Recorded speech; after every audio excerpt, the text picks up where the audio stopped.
نحمده ونصلي على رسوله الكريم اما بعد فاعوذ بالله من الشيطان الرجيم بسم الله الرحمن الرحيم رب اشرح لي صدري ويسر لي امري واحلل عقدة من لساني يفقهوا قولي۔ علم چاہنے والا کبھی سیر نہیں ہوتا، یعنی اس کا پیٹ بھرتا ہی نہیں، کبھی اس کو تسلی ہوتی ہی نہیں، یعنی جس کو علم کی چاٹ لگ جائے پھر وہ مزید طلب کرتا رہتا ہے۔ وَقُلْ رَبِّ زِدْنِي عِلْمًا، نبی صلی اللہ علیہ وسلم نے فرمایا دو لوگ کبھی سیر نہیں ہوتے، علم کا سیکھنے والا اور دنیا کا چاہنے والا۔ تو اب ہمیں یہ دیکھنا چاہیے کہ ہم ان دونوں میں سے کون ہیں، یعنی کیا ہماری خواہش علم حاصل کرنے کی زیادہ ہے، اس میں ہمیں زیادہ مزہ آتا ہے، اس کے لیے ہم محنت زیادہ کرتے ہیں، اس کے لیے اپنا مال لگاتے ہیں، اپنا وقت لگاتے ہیں، یا پھر صرف دنیا کا مال اکٹھا کرنے میں۔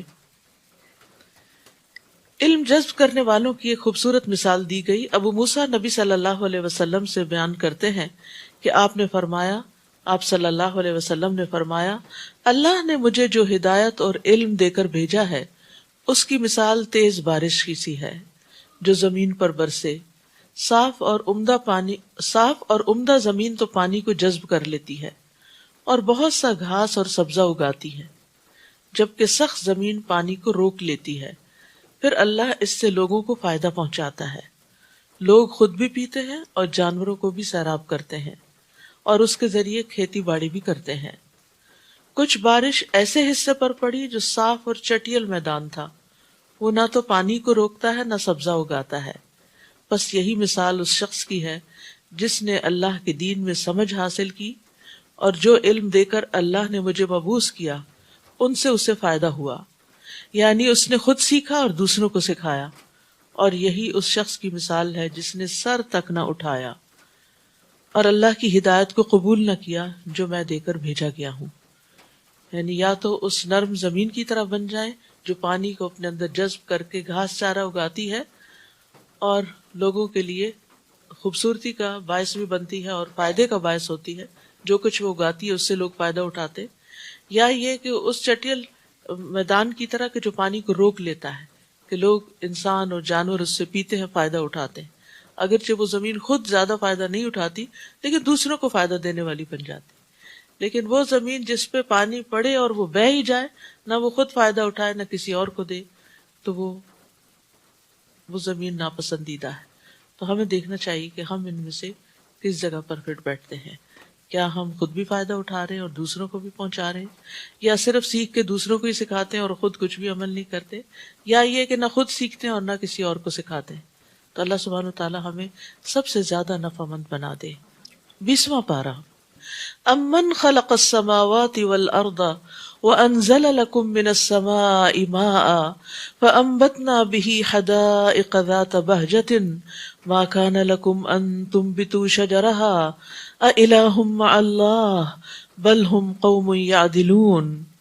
بھلا آسمانوں اور زمین کو کس نے پیدا کیا اور آسمان سے تمہارے لیے پانی برسایا جس سے ہم نے پربہار باغات اگائے جن کے درختوں کا اگانا تمہارے بس میں نہ تھا۔ کیا اللہ کے ساتھ کوئی دوسرا الہ بھی ہے جو ان کاموں میں اس کا شریک ہو؟ بلکہ یہ لوگ ہیں ہی ناانصافی کرنے والے۔ تو اللہ سبحانہ وتعالیٰ کائنات کی نشانیوں کے ذریعے اپنی الوہیت کو، اپنے الہ ہونے کو ثابت فرما رہے ہیں کہ اصل میں معبود وہی ہے، عبادت اسی کی ہونی چاہیے جس نے ان سب چیزوں کو پیدا کیا، جس نے آسمان اور زمین بنائے اور آسمانوں کی مخلوقات بنائی اور زمین پہ طرح طرح کی مخلوقات پیدا کی، پھر آسمان سے پانی برسایا، پھر اس کے ذریعے باغات اگائے جس میں طرح طرح کے پھل پھول ہیں۔ یہ سب کچھ تمہارے بس میں نہ تھا۔ کیا آسمان بنانا کسی کے بس میں ہے؟ کیا زمین بنانا کسی کی ہمت میں ہے؟ یا زمین پر یہ درخت اگانا اگر اللہ نہ اگانا چاہے؟ بہت دفعہ ایسا ہوتا ہے ہم لگاتے ہیں، سارے اسباب بھی مہیا ہوتے ہیں لیکن درخت بڑھتے نہیں، جل جاتے ہیں۔ تو وہی بڑھتے ہیں، وہی پھلتے پھولتے ہیں جن کو اللہ بڑھاتا ہے۔ تو یہ ساری چیزیں اس بات کی دلیل ہیں کہ صرف اللہ ہی خالق ہے، وہی مالک ہے، وہی رازق ہے، اس لیے وہی دراصل الہ ہے، وہی معبود ہے۔ اِلٰہٌ مع اللہ، کیا اللہ کے ساتھ کوئی اور بھی اس کام میں اس کا شریک ہے؟ نہیں، بلکہ یہ لوگ ناانصافی سے کام لے رہے ہیں کہ خالق تو وہ ہو اور رازق تو وہ ہو، اور پھر انسان اس کو چھوڑ کر دوسروں کی عبادت کرے، غیروں کی عبادت کرے. تو یہ الہ کا لفظ جو ہے یہ بار بار یہاں ریپیٹ ہوگا. الہ کا لفظ جو ہے یہ معبود کے معنوں میں آتا ہے. توحید کی ایک قسم توحید الوہیت ہوتی ہے، دوسری توحید ربوبیت، اور تیسری توحید اسماء و صفات. تو یہاں توحید الوہیت کو ثابت کیا جا رہا ہے، اور اس کا معنی ہوتا ہے اللہ کو یکتا معبود ماننا. وَاعْبُدُوا اللَّهَ وَلَا تُشْرِكُوا بِهِ شَيْئًا. اور اس بات کو اچھی طرح یاد رکھنا کہ اللہ کے سوا کوئی الہ نہیں. وَإِلَٰهُكُمْ إِلَٰهٌ وَاحِدٌ لَا إِلَٰهَ إِلَّا هُوَ الرَّحْمَٰنُ الرَّحِيمُ. تمہارا الہ ایک ہی الہ ہے، اس کے سوا کوئی الہ نہیں، وہ نہایت مہربان بڑا رحم کرنے والا ہے.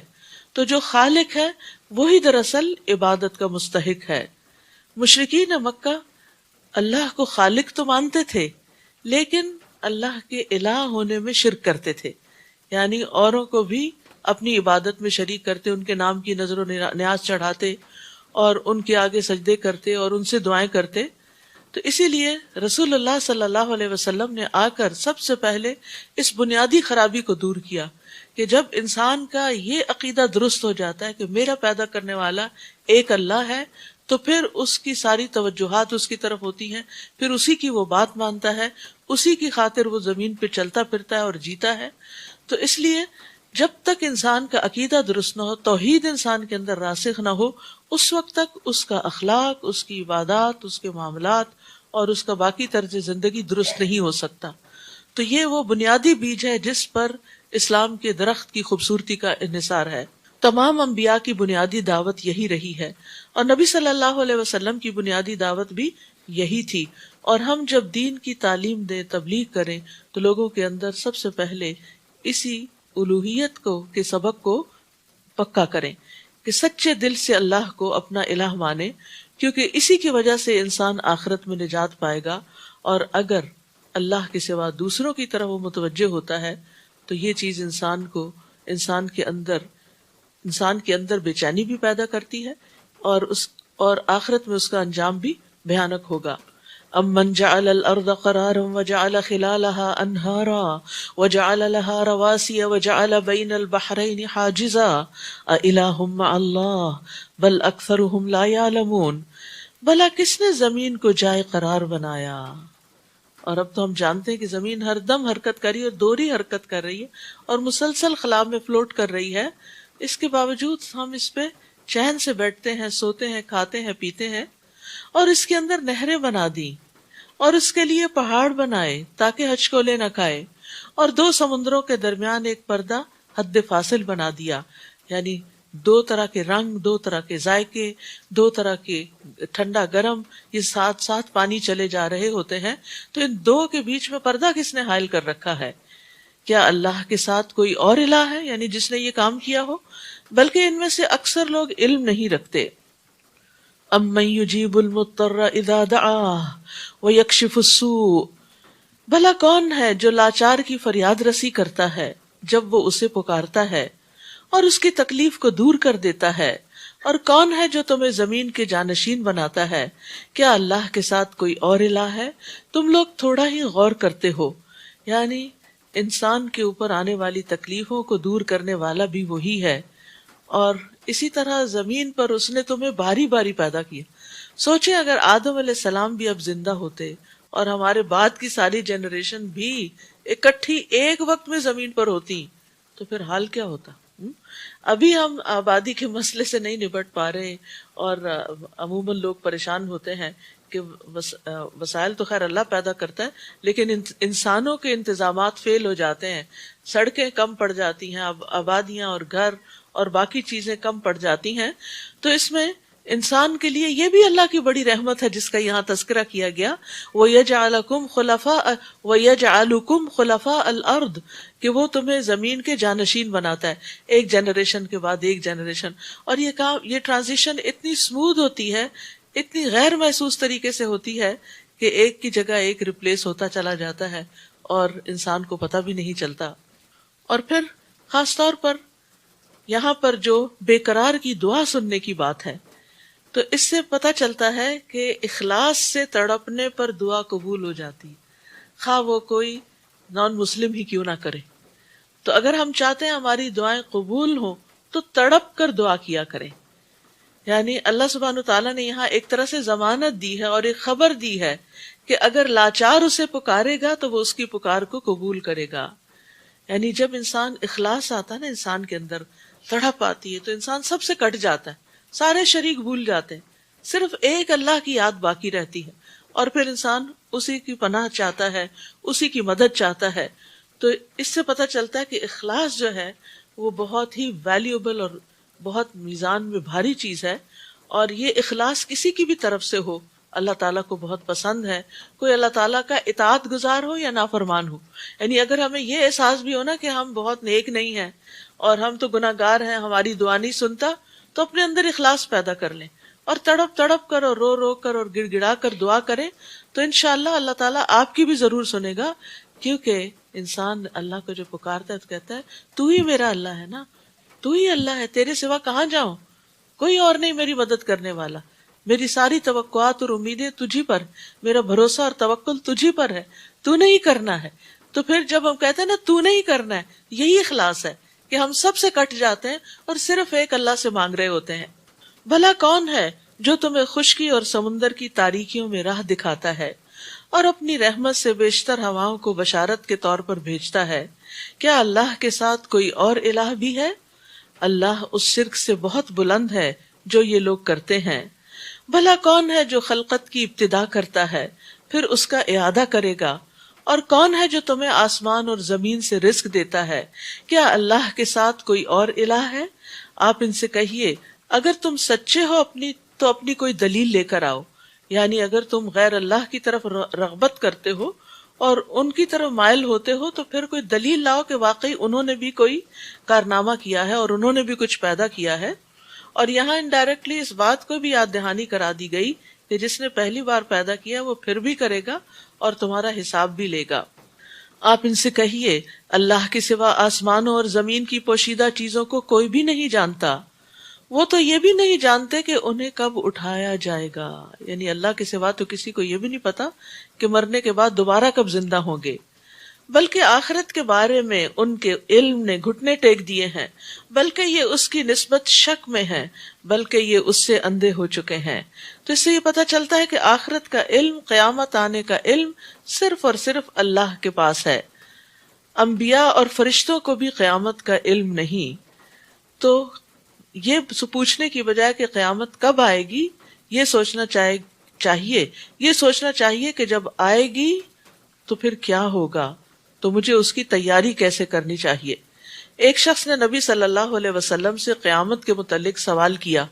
اس نے پوچھا کہ قیامت کب آئے گی؟ آپ نے فرمایا کیا تم نے اس کی تیاری کر لی ہے؟ اس نے کہا کچھ بھی نہیں مگر یہ کہ میں اللہ اور اس کے رسول سے محبت کرتا ہوں۔ تو آپ نے فرمایا تم قیامت کے دن اسی کے ساتھ ہوگے جس سے تم محبت کرتے ہو۔ تو ہمیں اپنے دلوں کا جائزہ لینا چاہیے کہ ہمارے دلوں میں اللہ اور اس کے رسول کی محبت کتنی ہے۔ انس کہتے ہیں ہم اس بات سے اتنا خوش ہوئے کہ اتنا کسی اور بات سے نہیں، کہ نبی صلی اللہ علیہ وسلم نے یہ فرما دیا کہ تم اس کے ساتھ ہو کہ جس سے تم محبت کرتے ہو۔ تو ہم نبی صلی اللہ علیہ وسلم سے محبت کرتے ہیں، اور انس کہتے ہیں کہ میں نبی صلی اللہ علیہ وسلم، ابو بکر اور عمر سے محبت رکھتا ہوں۔ مجھے امید ہے کہ میں اپنی اس محبت کی وجہ سے انہی کے ساتھ ہوں گا، اگرچہ میرے عمل ان جیسے نہیں۔ اصل میں انسان جس سے محبت کرتا ہے نا، اس کو اپنا آئیڈیل بنا لیتا ہے اور پھر اس جیسا لاشعوری طور پر بننے کی کوشش کرتا ہے، یعنی قدرتی طور پر۔ مثلا آپ کو کسی کی قرات پسند ہے تو آپ انکانشیسلی اس کی قرات کی کاپی کرنے لگتے ہیں، یعنی اس جیسا پھر بننے کی کوشش کرتے ہیں۔ اور کافر یہ پوچھتے ہیں کہ جب ہم اور ہمارے آباء و اجداد مٹی بن جائیں گے تو کیا پھر قبروں سے نکالے جائیں گے؟ یعنی وہ آخرت پر ایمان نہیں رکھتے، دوبارہ پیدا ہونا انہیں ایک مشکل کام نظر آتا ہے۔ یہ بات تو ہمیں اور اس سے پیشتر ہمارے آباء و اجداد کو بھی کہی جاتی رہی ہے، یہ تو بس پہلے لوگوں کے افسانے ہیں، یعنی اس بات میں انہیں شک تھا۔ آپ ان سے کہیے ذرا زمین میں چل پھر کر تو دیکھو کہ مجرموں کا انجام کیسا ہوا تھا۔ اے نبی آپ ان کے حال پر غمزدہ نہ ہو، اور نہ ہی ان کی چالوں سے دل میں تنگی محسوس کریں۔ کافر یہ کہتے ہیں اگر تم سچے ہو تو یہ وعدہ عذاب کب پورا ہوگا؟ قل عسى ان يكون ردف لكم بعض الذي تستعجلون، آپ ان سے کہیے کیا عجب ہے کہ جس عذاب کے جلد آنے کا تم مطالبہ کر رہے ہو اس کا ایک حصہ تمہارے قریب ہی آ لگا ہو۔ آپ کا رب تو لوگوں پر بڑا فضل والا ہے لیکن اکثر لوگ شکر ادا نہیں کرتے، اور بلا شبہ تمہارا رب خوب جانتا ہے جو ان کے سینے چھپاتے ہیں اور جو کچھ وہ ظاہر کرتے ہیں، اور زمین و آسمان کی کوئی پوشیدہ چیز ایسی نہیں جو کتاب مبین یعنی لوح محفوظ میں لکھی ہوئی نہ ہو۔ اور لوح محفوظ میں لکھے ہونے کا مطلب کیا ہے کہ اللہ سبحانہ وتعالیٰ نے ہر چیز کا ریکارڈ رکھا ہے، ریکارڈ کر رکھا ہے، یعنی ہر چیز کا حساب رکھا ہوا ہے۔ حساب کیوں رکھتے ہیں؟ یعنی آپ دو طرح کا معاملہ کرتے ہیں نا، ایک حساب کو آپ لکھ لکھ کے رکھتے ہیں اور ایک حساب کو آپ چھوڑ دیتے ہیں۔ کس کو لکھ کے رکھتے ہیں؟ جس کو فالو اپ کرنا ہو۔ تو سب کچھ جو لکھا ہوا ہے اس کا مطلب یہ ہے کہ ان سب چیزوں کا دوبارہ اٹھا کے بندوں کا حساب ہونا ہے، اور پھر وہ کتاب حق کے ساتھ گواہی بھی دے گی۔ بلا شبہ قرآن بنی اسرائیل پر اکثر وہ باتیں بیان کرتا ہے جن میں وہ اختلاف رکھتے ہیں، اور یہ مومنوں کے لیے ہدایت اور رحمت ہے۔ سبحان اللہ، اس کتاب کی تعریف ہے یہ، وَإِنَّهُ لَهُدًى وَرَحْمَةٌ لِّلْمُؤْمِنِينَ۔ اب یہاں پر مومنین کے لیے کیوں ہدایت ہے اور مومنوں کے لیے کیوں رحمت ہے؟ مومنوں کو کیوں خاص کیا گیا ہے؟ اس لیے کہ اس کی ہدایت سے اور رحمت سے مومن ہی فائدہ اٹھاتے ہیں، ورنہ یہ کتاب تو سارے جہان والوں کے لیے آئی ہے، تو جو اس پر ایمان نہیں رکھتا وہ اس سے ہدایت بھی حاصل نہیں کرتا۔ تو اس پر ایمان کا تقاضا یہ ہے کہ ہم اس سے رہنمائی حاصل کریں۔ آپ کا رب اپنے حکم سے ان کے درمیان فیصلہ کر دے گا، اور وہ زبردست اور سب کچھ جاننے والا ہے۔ فَتَوَكَّلْ عَلَى اللَّهِ إِنَّكَ عَلَى الْحَقِّ الْمُبِينِ، آپ اللہ پر بھروسہ کیجئے، یقیناً آپ صریح حق پر ہیں۔ نہ تو آپ مردوں کو سنا سکتے ہیں اور نہ ایسے بہروں کو اپنی پکار سنا سکتے ہیں جو پیٹ پھیر کر بھاگے جا رہے ہوں۔ یہاں کس کو مردہ اور بہرا قرار دیا گیا ہے؟ جو حق بات سننے سے غافل ہے، یعنی آپ اس شخص کو جو مر چکا ہے، یعنی جس کا دل مردہ ہو چکا ہے، جس پہ کوئی بات اثر نہیں کرتی، آپ اس کو کتنا بھی سنائیں اس کو کچھ سمجھ نہیں آئے گی۔ نیند کی حالت میں انسان کچھ نہیں سنتا تو مرنے کے بعد کیسے سن سکتا ہے؟ اور اسی طرح بہرا اگر سامنے دیکھ رہا ہو تو وہ ہونٹوں کی جنبش سے یا اشاروں سے بات سمجھ لیتا اگر اس کو سنائی نہ دی جا رہی۔ لیکن جو بہرا منہ موڑ کے جا رہا ہو، آپ اس کو جتنی چاہیں آوازیں دیں وہ کچھ بھی نہیں سمجھتا۔ تو یہاں کفار کے دلوں کو مردہ اور بہروں سے تعبیر کیا گیا ہے کہ ان پر وحی الہی کی کوئی بات اثر نہیں کرتی۔ پیغمبر ان کو ہر طرح سے سناتے ہیں لیکن یہ کچھ بھی سمجھ کے نہیں دیتے، اور نہ ہی آپ اندھوں کو ان کی گمراہی سے بچا کر راہ راست پر لا سکتے ہیں۔ یعنی جو حق دیکھنے سے بہرے ہیں اور گنگے ہیں اور اندھے ہیں، آپ ان کو پھر کچھ سنا نہیں سکتے۔ آپ تو صرف ان کو سنا سکتے ہیں جو ہماری آیات پر ایمان لاتے ہیں، پھر فرما بردار بن جاتے ہیں۔ فہم مسلمون، پھر وہ سرنڈر کر دیتے ہیں، پھر اس سر تسلیم خم کر دیتے ہیں۔ وَإِذَا وَقَعَ الْقَوْلُ عَلَيْهِمْ أَخْرَجْنَا لَهُمْ دَابَّةً مِّنَ الْأَرْضِ تُكَلِّمُهُمْ أَنَّ النَّاسَ كَانُوا بِآيَاتِنَا لَا يُوقِنُونَ، اور جب عذاب کی بات پوری ہونے کا وقت آ جائے گا تو ہم ان کے لیے زمین سے ایک جانور نکالیں گے جو ان سے کلام کرے گا کہ فلاں فلاں لوگ ہماری آیتوں پر یقین نہیں رکھتے۔ یعنی جب زمین میں اتنی گمراہی پھیل جائے گی کہ لوگ حق کو قبول کرنا بالکل چھوڑ دیں گے اور امر بالمعروف اور نہی عن المنکر کرنا بھی چھوڑ دیں گے، اور انسانوں کے اندر سے خیر نکل جائے گی، تو اس کام کے لیے اللہ تعالیٰ ایک جانور زمین سے نکالیں گے، وہ لوگوں سے بات کرے گا اور وہ لوگوں کو سمجھائے گا۔ اور اسی طرح ایک روایت میں آتا ہے کہ وہ لوگوں کو کچھ نشان بھی لگا دے گا۔ ابو امامہ رضی اللہ عنہ سے مروی ہے کہ نبی صلی اللہ علیہ وسلم نے فرمایا، دابت الارض کا خروج ہوگا تو وہ لوگوں کے منہ پر نشان لگا دے گا، اور وہ اس نشان کے ساتھ ہی زندہ رہیں گے، حتیٰ کہ اگر ایک آدمی کوئی اونٹ خریدے گا اور کوئی شخص اس سے پوچھے گا کہ یہ اونٹ تم نے کس سے خریدا ہے، تو وہ جواب دے گا کہ یہ میں نے اس شخص سے خریدا جس کے منہ پہ نشان لگا ہوا ہے۔ تو یہ بھی یعنی جو لوگ یعنی مخصوص قسم کے لوگ، ہو سکتا ہے یہ وہ لوگ ہوں کہ جو اللہ کی اطاعت نہ کرنے والے ہوں، تو ان کے اوپر ایک نشان بھی لگا دے گا اور پھر لوگ انہیں ان کے اس نشان سے پہچانیں گے۔ تو یہ بھی احادیث سے اس کی بہت تفصیلات ملتی ہیں کہ یہ قیامت کی نشانیوں میں سے ایک نشانی ہے کہ اللہ تعالیٰ بندوں پر ایک حجت تمام کرے گا۔ اور جس دن ہم ہر امت سے ایسے لوگوں کی ایک فوج اکٹھی کریں گے جو ہماری آیات کو جھٹلاتی تھی، پھر ان کی گروہ بندی کی جائے گی، یعنی ایک جیسے لوگ اکٹھے کر دیے جائیں گے، یہاں تک کہ جب وہ سب آ جائیں گے تو اللہ ان سے پوچھے گا تم نے میری آیات کو جھٹلا دیا حالانکہ علمی لحاظ سے تم نے ان کا احاطہ نہیں کیا تھا، اگر یہ بات نہیں تو پھر تم کیا کرتے رہے۔ یعنی آج بھی آپ دیکھیں کہ بہت سے لوگ جو کہتے بھی ہیں کہ ہم مسلمان ہیں، لیکن وہ قرآن کی کچھ آیتوں کے اوپر اعتراض کرتے رہتے ہیں اور ان کی حکمت نہیں جانتے، مصلحت نہیں جانتے۔ اور ایسا کیوں ہوتا ہے؟ یہ کم علمی کی بنا پر ہوتا ہے۔ اب اس میں سے ایک مسئلہ تقدیر کا بھی ہے۔ اکثر لوگ اس بارے میں پریشان رہتے ہیں اور اس بارے میں نعوذ باللہ اللہ تعالیٰ پر الزام بھی دیتے ہیں اور ناراضگی کا اظہار بھی کرتے ہیں کہ اللہ تعالیٰ بے گناہ لوگوں کو کیوں مرنے دیتا ہے، یا ظالموں کو ظلم کیوں کرنے دیتا ہے، یا اگر سب کچھ لکھا گیا ہے تو پھر ہماری چوائس کہاں رہ گئی، وغیرہ وغیرہ۔ یہ سب باتیں لا علمی یا کم علمی کی بنا پر ہوتی ہیں۔ سب سے بڑی بات تو یہ ہے کہ اگر ہم کسی چیز کو نعوذ باللہ اللہ کا ظلم سمجھتے ہیں تو پہلی بات یہ ہے کہ اللہ سبحانہ تعالیٰ اپنے بارے میں قرآن مجید میں واضح طور پہ کہتا ہے وَمَا أَنَا بِظَلَّامٍ لِّلْعَبِيدِ، کہ میں بندوں پر ہرگز ظلم کرنے والا نہیں ہوں۔ تو اگر آپ قرآن کو مانتے ہیں تو قرآن تو آپ کو بتا رہا ہے کہ وہ ظلم نہیں کرتا، یہ اس نے ظلم نہیں کیا بندوں پر، یہ تو بندے ایک دوسرے پر ظلم کرتے ہیں۔ پھر آپ دیکھیے دوسرا سوال یہ کرتے ہیں کہ اگر اللہ تعالیٰ ہے تو پھر ظلم ہونے کیوں دیتا ہے؟ یہ بھی اس بات کی دلیل ہے کہ ہمیں نہیں معلوم کہ اللہ تعالیٰ کیسا ہے اور اس کا علم کیسا ہے، اور وہ کچھ بندوں کو کیوں مہلت دے دیتا ہے کہ وہ اپنی حدیں پار کریں، اور جن پر ظلم ہوتا ہے ان کے لیے اس نے کیا تیار کر رکھا ہے۔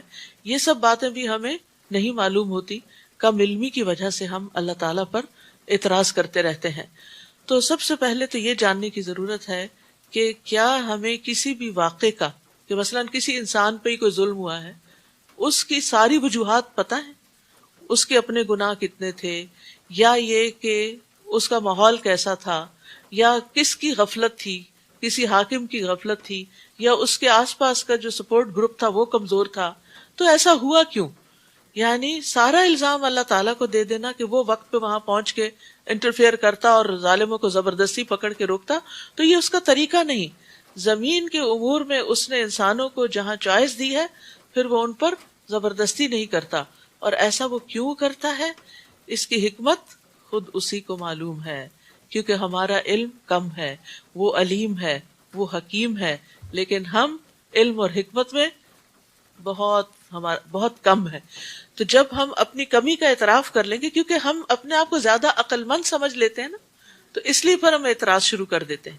جب ہم اپنی کم علمی کا اعتراف کریں گے تو پھر سبحانک لا علم لنا الا ما علمتنا، تو بہت سے مسئلوں کا حل مل جائے گا، اور ان کے ظلم کی وجہ سے ان پر عذاب کی بات پوری ہو جائے گی تو وہ بول بھی نہ سکیں گے۔ کیا وہ غور نہیں کرتے کہ ہم نے رات اس لیے بنائی کہ وہ اس میں آرام کریں، اور دن کو روشن بنایا تاکہ وہ کام کاج کر سکیں؟ اس میں بھی لوگوں کے لیے بہت سی نشانیاں ہیں جو ایمان لاتے ہیں۔ یعنی اگر لوگ غور و فکر کریں تو دن اور رات کے آنے جانے میں بھی بہت سے سبق ہیں۔ اور جس دن سور پھونکا جائے گا تو جو کوئی بھی آسمانوں یا زمین میں ہوگا سب گھبرا اٹھیں گے، سوائے ان کے جنہیں اللہ اس سے بچانا چاہے گا، اور یہ سب حقیر بن کر اللہ کے حضور پیش ہو جائیں گے۔ اس کو نفخۃ الفزع کہتے ہیں، یعنی جس میں ایسا ہوگا کہ سب گھبرا جائیں گے۔ یعنی پہلی آواز پہ سب کے اندر ایک شدید خوف اور گھبراہٹ پیدا ہو جائے گی. پھر نفخۃ الصاعق ہے، وہ نفخہ وہ ہے کہ جس کے بعد سب ہلاک ہو جائیں گے، مر جائیں گے. اور پھر نفخۃ البعث ہوگا کہ جس کے بعد سب دوبارہ جی اٹھیں گے. اس دن تو سمجھے گا کہ پہاڑ اپنی جگہ پر جمے ہوئے ہیں، حالانکہ وہ بادل کی سی چال چل رہے ہوں گے. یہ اللہ کی قدرت کا کرشمہ ہوگا جس نے ہر چیز کو مضبوط بنایا. بلا شبہ تم جو کام کر رہے ہو وہ اس سے خبردار ہے. من جاء بالحسنۃ فلہ خیر منہا وہم من فزع یومئذ آمنون. جو شخص اس دن بھلائی لے کر آئے گا اسے اس سے بہتر بدلہ ملے گا، اور ایسے ہی لوگ اس دن گھبراہٹ سے امن میں ہوں گے.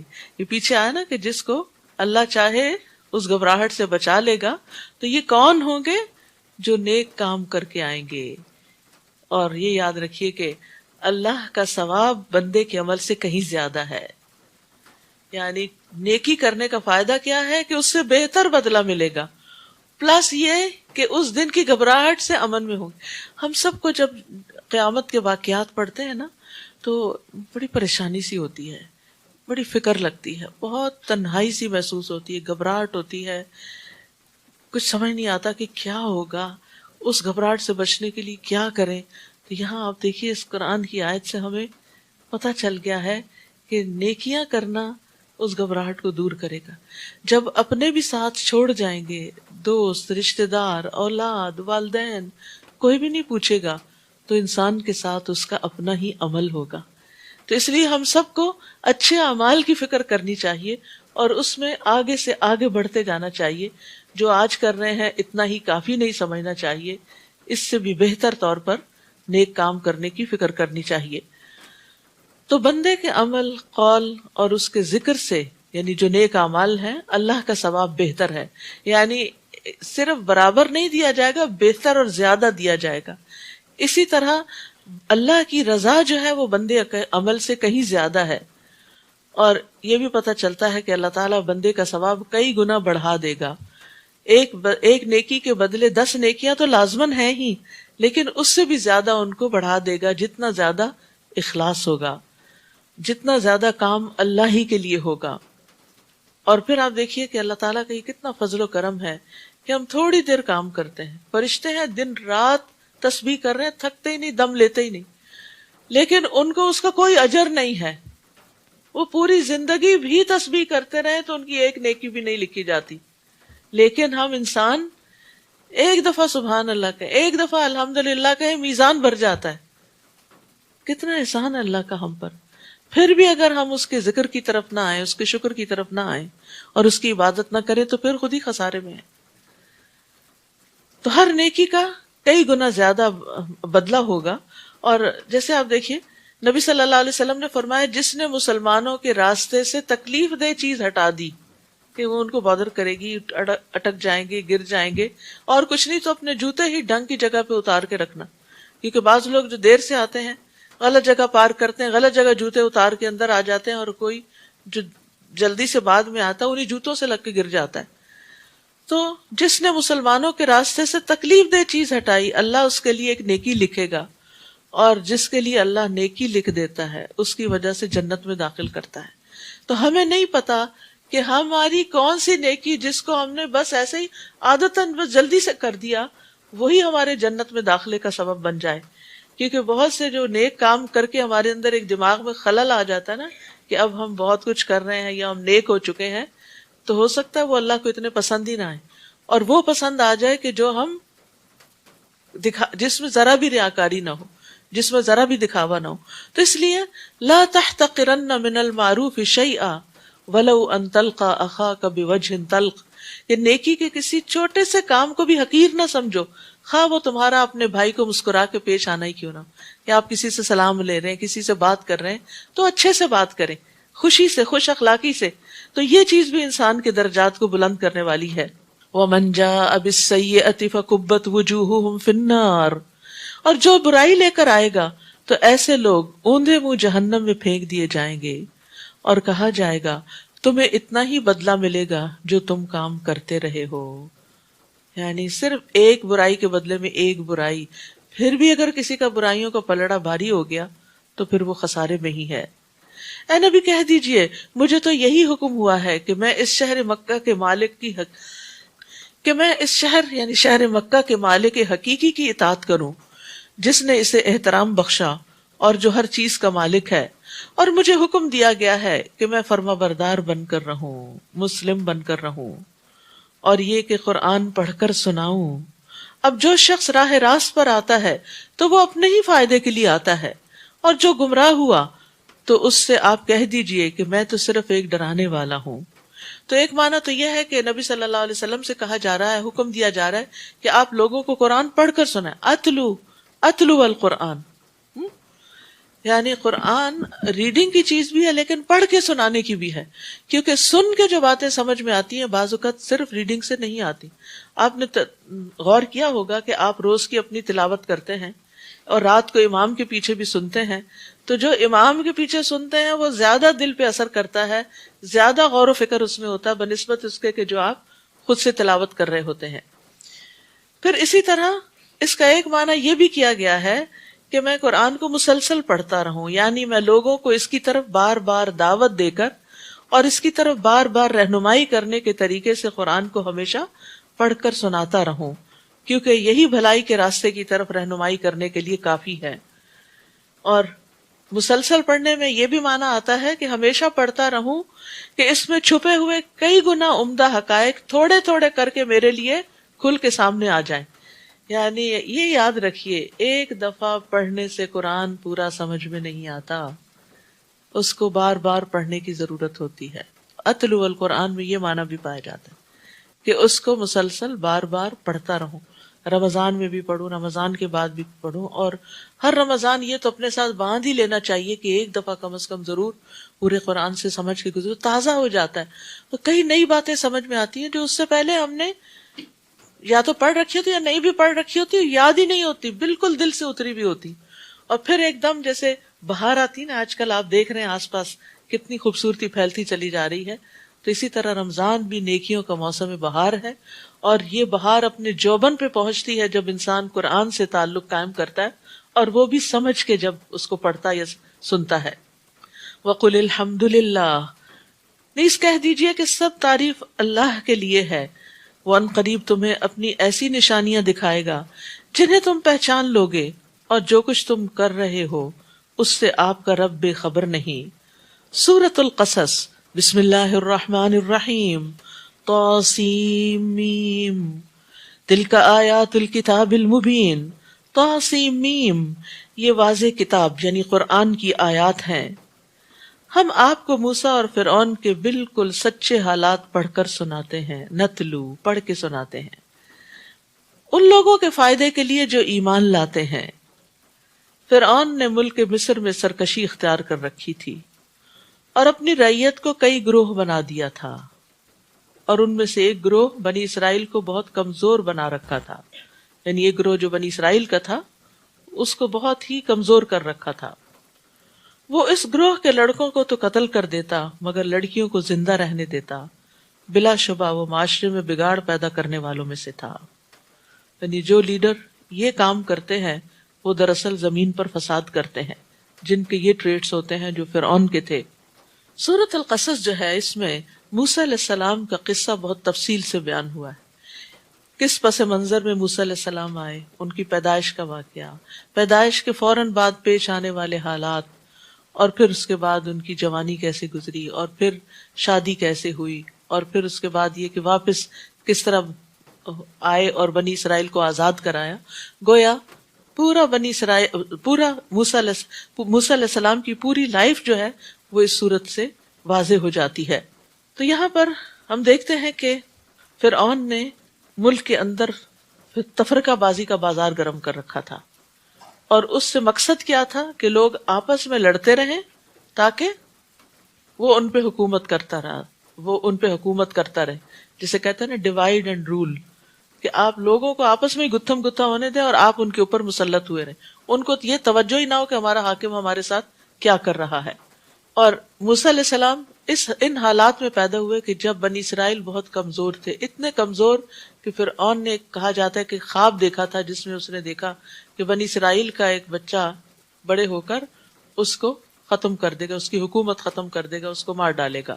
تو اس بنا پر اس نے بنی اسرائیل کے بچوں کا یعنی لڑکوں کا قتل عام شروع کر دیا۔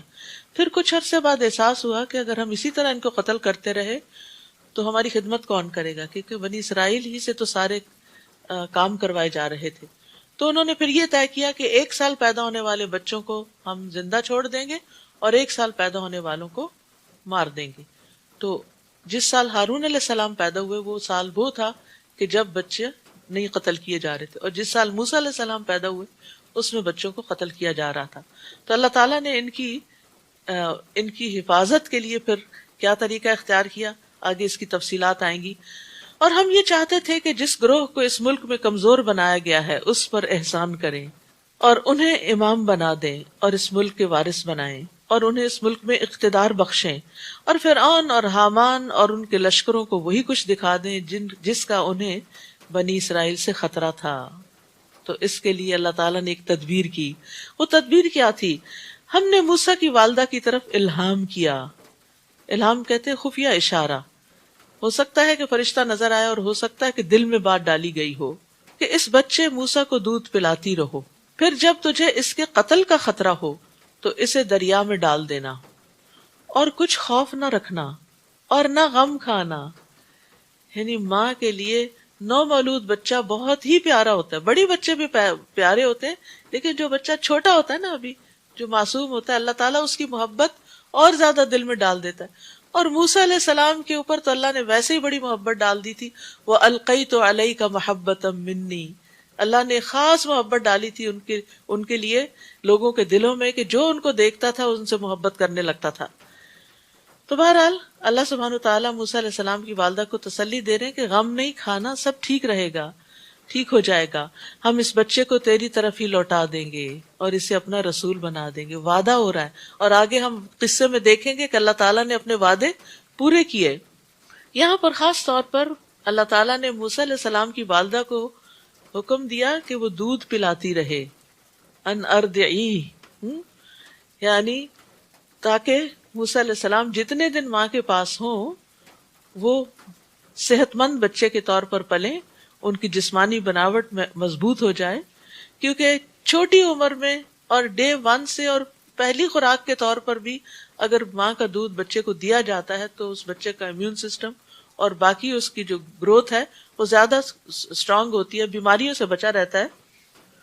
تو یہاں خاص طور پر اس بات کی تلقین کی گئی، ورنہ یہ بھی اس کو اگنور بھی کیا جا سکتا تھا۔ یہ نہیں کہا گیا نہلاتی دلاتی رہنا، اس کو پیار کرنا، نہیں، یہ تو نیچرل باتیں ہیں۔ دودھ بھی ماں خود ہی پلاتی ہے، لیکن تاکیداً دودھ پلوایا گیا۔ چنانچہ فرعون کے، اور آپ کو معلوم ہے نا کہ پھر موسیٰ علیہ السلام کتنے اسٹرانگ تھے کہ وہ مدین میں جا کر ایک پتھر جس کو اٹھایا تھا، جس کو 10 لوگ اٹھاتے ہیں، تو اس بچی نے نوٹ کیا اور اپنے باپ سے کہا کہ قوی امین ہے۔ تو باپ نے پوچھا قوی کہاں سے، تمہیں کیسے پتا چلا کہ قوی؟ کہا میں نے دیکھا کہ وہ ایک پتھر کو اٹھا کے دوسری طرف رکھ رہا ہے جس کو 10 آدمی مل کے اٹھاتے ہیں۔ تو اس سے اندازہ لگائیں کہ اس ماں کے دودھ پیے ہوئے کا ان کی شخصیت پر کیسا اثر رہا۔ چنانچہ فرعون کے گھر والوں نے اس بچے کو اٹھا لیا۔ اب بچہ وہاں سے تیرتا ہوا ان کے کنارے پہ جا پہنچا کہ وہ ان کے لیے دشمن اور رنج کا باعث بنے۔ بلا شبہ فرعون، حامان اور ان کے لشکر خطا کار لوگ تھے۔ اور فرعون کی بیوی فرعون سے کہنے لگی، یہ بچہ تو میری اور تیری آنکھوں کی ٹھنڈک ہے۔ روایات میں آتا ہے اس نے کہا تھا تمہاری تو ہے میری نہیں۔ تو بیوی نے بہت اچھے طریقے سے بات کی۔ دیکھیے کہ اتنا مشکل کام کروا لیا اس نے کہ بنی اسرائیل کا بچہ جو ہے اس کو اپنا بچہ بنا لیا۔ اسے قتل نہ کرو، کیونکہ اس پر قتل واجب تھا اس کے قانون کے مطابق۔ کیا عجیب ہے کہ یہ ہمارے لیے مفید ثابت ہو، یا ہم اسے بیٹا ہی بنا لیں۔ اور وہ اس کے انجام سے بے خبر تھے۔ تو جہاں بہت سے لوگ بھی مفسد ہوں، پوری گورنمنٹ بھی کرپٹ ہو، وہاں ایک بھی عادل شخص ہو، ایک بھی سمجھدار ہو، مصلح ہو، تو قوم کو کچھ نہ کچھ فائدہ پہنچ جاتا ہے۔ یہاں فرعون اور اس کے درباری حامان اور قارون اور یہ سب جو تھے، یہ بڑے ظالم لوگ تھے، لیکن فرعون کی بیوی آسیہ جو تھی، آسیہ علیہ السلام وہ بڑی عادل اور منصف اور نیک مزاج خاتون تھی، تو ان کے مشورے اور ان کی کوشش سے موسیٰ علیہ السلام کو بچا لیا گیا. اور موسیٰ کی والدہ کا دل سخت بے قرار ہو گیا. بچہ جو اپنے سے جدا کیا تو برداشت نہیں کر پا رہی، اور اگر ہم اس کی ڈھارس نہ بندھاتے تو قریب تھا کہ وہ راز فاش کر دیتی. اور دوسرا فائدہ کیا تھا کہ وہ موسیٰ کو واپس اس کے پاس لوٹانے کے وعدے پر یقین کرنے والوں میں سے ہو جائے. یعنی اللہ تعالیٰ امتحان میں ڈال رہا تھا کہ اس کا یقین پختہ ہو. چنانچہ اس نے موسیٰ کی بہن سے کہا کہ اس بچے کے پیچھے پیچھے چلتی جاؤ. چنانچہ وہ آنکھیں بچا کر اسے دیکھتی رہی اور دوسروں کو اس کا پتہ نہ چل سکا. اور ہم نے پہلے سے ہی موسیٰ پر دائیوں کا دودھ حرام کر دیا تھا. اس وقت موسیٰ کی بہن نے کہا کیا میں تمہیں ایسے گھرانے کا پتہ بتاؤں جو تمہارے لیے اس بچے کی پرورش کرے اور اس بچے کے خیر خواہ بھی ہوں. چنانچہ اس طرح ہم نے موسیٰ کو اس کی والدہ ہی کی طرف لوٹا دیا تاکہ وہ اپنی آنکھ ٹھنڈی کرے اور غمزدہ نہ رہے اور یہ جان لے کہ اللہ کا وعدہ سچا ہے. لیکن اکثر لوگ یہ بات نہیں جانتے. کبھی اللہ تعالیٰ انسان کو ایسی چیز سے محروم کر دیتا ہے جس محرومی کو وہ برداشت نہیں کر پاتا. کیوں محروم کرتا ہے؟ تاکہ وہ آپ کو وہ عطا کرے جو اس سے بھی بہتر ہو. اور وہ جو تقدیر کے مسئلے سے ریلیٹ کرے نا اس کو، کہ ایک بچہ فوت ہو جاتا ہے، آپ کو نہیں پتا کہ وہ بچہ آپ کے لیے بڑا ہو کے کتنی مصیبت کا باعث بنے. اللہ کو پتا ہے، وہ زیادہ حکمت والا ہے، تو وہ لے لیتا ہے بچے کو اور پھر اس کے بدلے میں وہ اور دے دیتا ہے. تو کبھی ایک چیز اس لیے لیتا ہے تاکہ بہتر چیز عطا کرے. اور پھر لِتَعْلَمَ أَنَّ وَعْدَ اللَّهِ حق، جس طرح اللہ نے موسیٰ کو ماں کی طرف لوٹا دیا، کیونکہ جب وہ تفصیلات آتی ہیں جس کے اندر جانے کی ضرورت نہیں. جب موسیٰ علیہ السلام نے کسی کے بھی دودھ پینے سے انکار کیا، پھر ایسی دودھ پلانے والی خاتون تلاش کی گئی جو موسیٰ علیہ السلام کی والدہ ہی نکلی، اور پھر ان سے انہوں نے کہا فرعونیوں نے کہ تم دربار یعنی محل میں شفٹ ہو جاؤ. اس نے کہا کہ نہیں، میرا تو اپنا گھر ہے، بچے ہیں، شوہر ہے، میں یہاں نہیں آ سکتی، بچہ مجھے دے دے، میں پال کے آپ کو دے دوں. اس طرح موسیٰ علیہ السلام دوبارہ اپنی ماں کی طرف ہی لوٹ گئے اور ماں نے ان کو اپنے خاص طریقے پر اپنے دین کے مطابق پالا اور ان کی خاص تربیت کی. وَلَمَّا بَلَغَ أَشُدَّهُ وَاسْتَوَىٰ آتَيْنَاهُ حُكْمًا وَعِلْمًا وَكَذَٰلِكَ نَجْزِي الْمُحْسِنِينَ. اور جب موسیٰ اپنی جوانی کو پہنچے اور پورے توانا ہو گئے تو ہم نے انہیں قوت فیصلہ اور علم عطا کیا، یعنی جسمانی قوت بھی اور ذہنی قوت بھی. اور ہم نیک لوگوں کو ایسی ہی جزا دیا کرتے ہیں. اور موسیٰ شہر میں اس وقت داخل ہوئے جب اہل شہر غفلت میں تھے. وہاں موسیٰ نے 2 آدمیوں کو آپس میں لڑتے ہوئے دیکھا. ان میں ایک تو موسیٰ کی اپنی قوم سے تھا اور دوسرا دشمن قوم سے. اور جو موسیٰ کی اپنی قوم میں سے تھا اس نے موسیٰ سے اس کے خلاف فریاد کی جو دشمن کی قوم سے تھا. موسیٰ نے اسے مکہ مارا تو اس کا کام ہی تمام کر دیا. اب ان ساری آیات کے اندر آپ دیکھیں گے موسیٰ علیہ السلام کی قوت. موسیٰ علیہ السلام نے کہا یہ تو ایک شیطانی حرکت ہے، اپنے عمل کو خود ہی غلط کہہ دیا. بلا شبہ شیطان صریح بہکانے والا دشمن ہے. تو وہ اپنی فطرت پر تھے اور اسی بنا پر انہوں نے اپنی غلطی کو تسلیم کر لیا. قال رب انی ظلمت نفسی فاغفر لی فغفر لہ انہ هو الغفور الرحیم. پھر دعا کی اے میرے رب بلا شبہ میں نے اپنے آپ پر ظلم کیا ہے، لہٰذا مجھے معاف کر دے. چنانچہ اللہ نے اسے معاف کر دیا، بلا شبہ وہ بڑا بخشنے والا رحم کرنے والا ہے.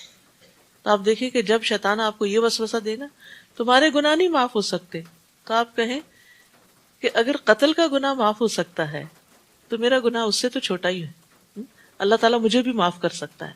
یعنی پر امید رہیں. اور یہاں سے یہ بات بھی پتہ چلتی ہے کہ گناہ کے نتیجے میں آنے والی مصیبت سے چھٹکارا صرف استغفار سے ممکن ہے. تو ہمیں اگر کوئی مصیبت آئی ہوئی ہے اور ہمیں نہیں پتا کس گناہ کی وجہ سے آئی ہوئی ہے تو استغفار کی کثرت کریں.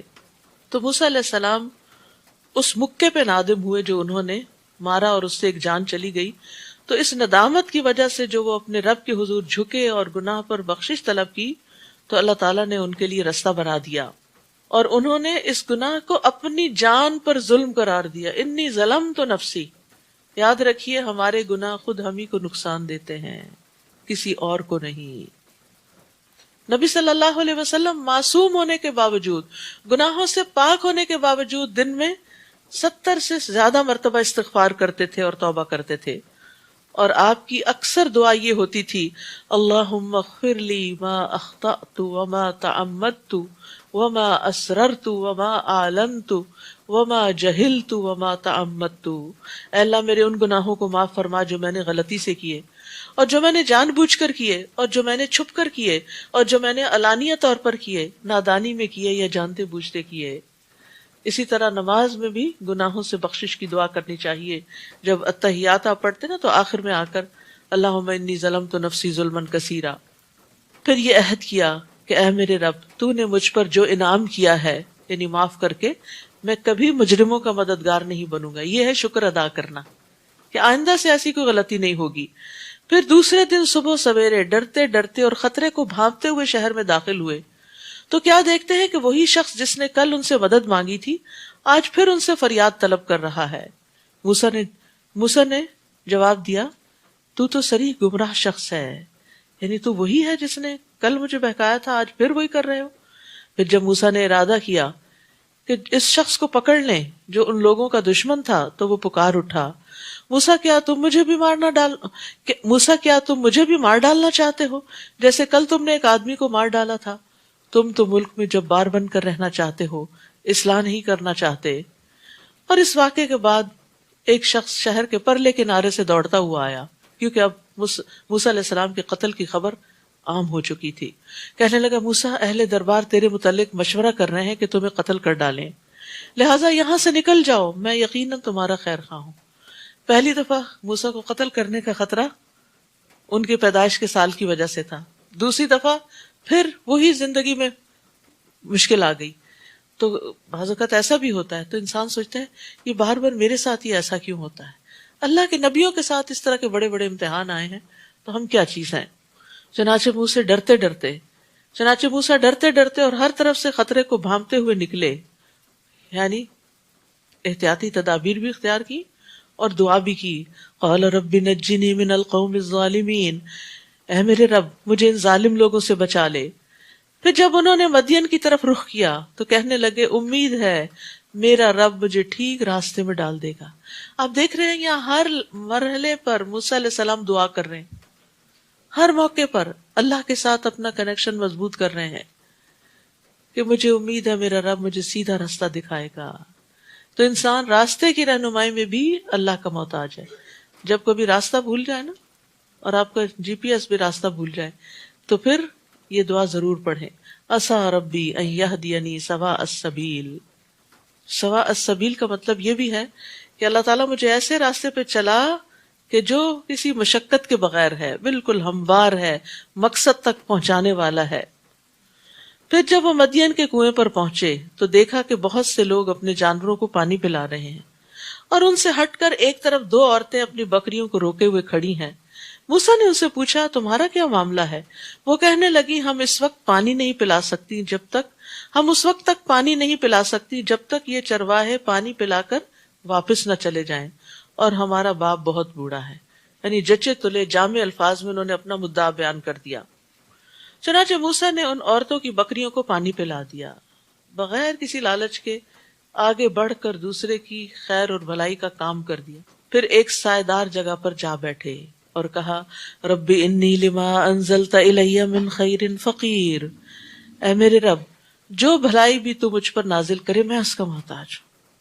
پرفیکٹ ایگزامپل ہے اخلاص کے ساتھ لوگوں کی خدمت اور مدد، اور صلہ صرف اللہ سے چاہنا، دعا اللہ سے کہ یا اللہ تجھ سے خیر کا محتاج ہوں۔ یہ نہیں کہا کہ دیکھو میں نے تمہارے ساتھ یہ بھلا کیا ہے، میری بھی تم کچھ مدد کرو، کوئی توقع ہی نہیں رکھی، اور ان کے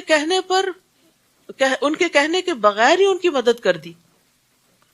تو یاد رکھیے کہ اللہ کو یہ بات بڑی پسند ہے کہ ہم لوگوں سے توقعات نہ رکھیں، اپنے رب سے رکھیں، اور یہ بھی کہ ہم جب رب سے مانگیں تو اپنے فقیر ہونے کا اظہار کریں، عاجزی کا، اللہ میں فقیر ہوں، محتاج ہوں۔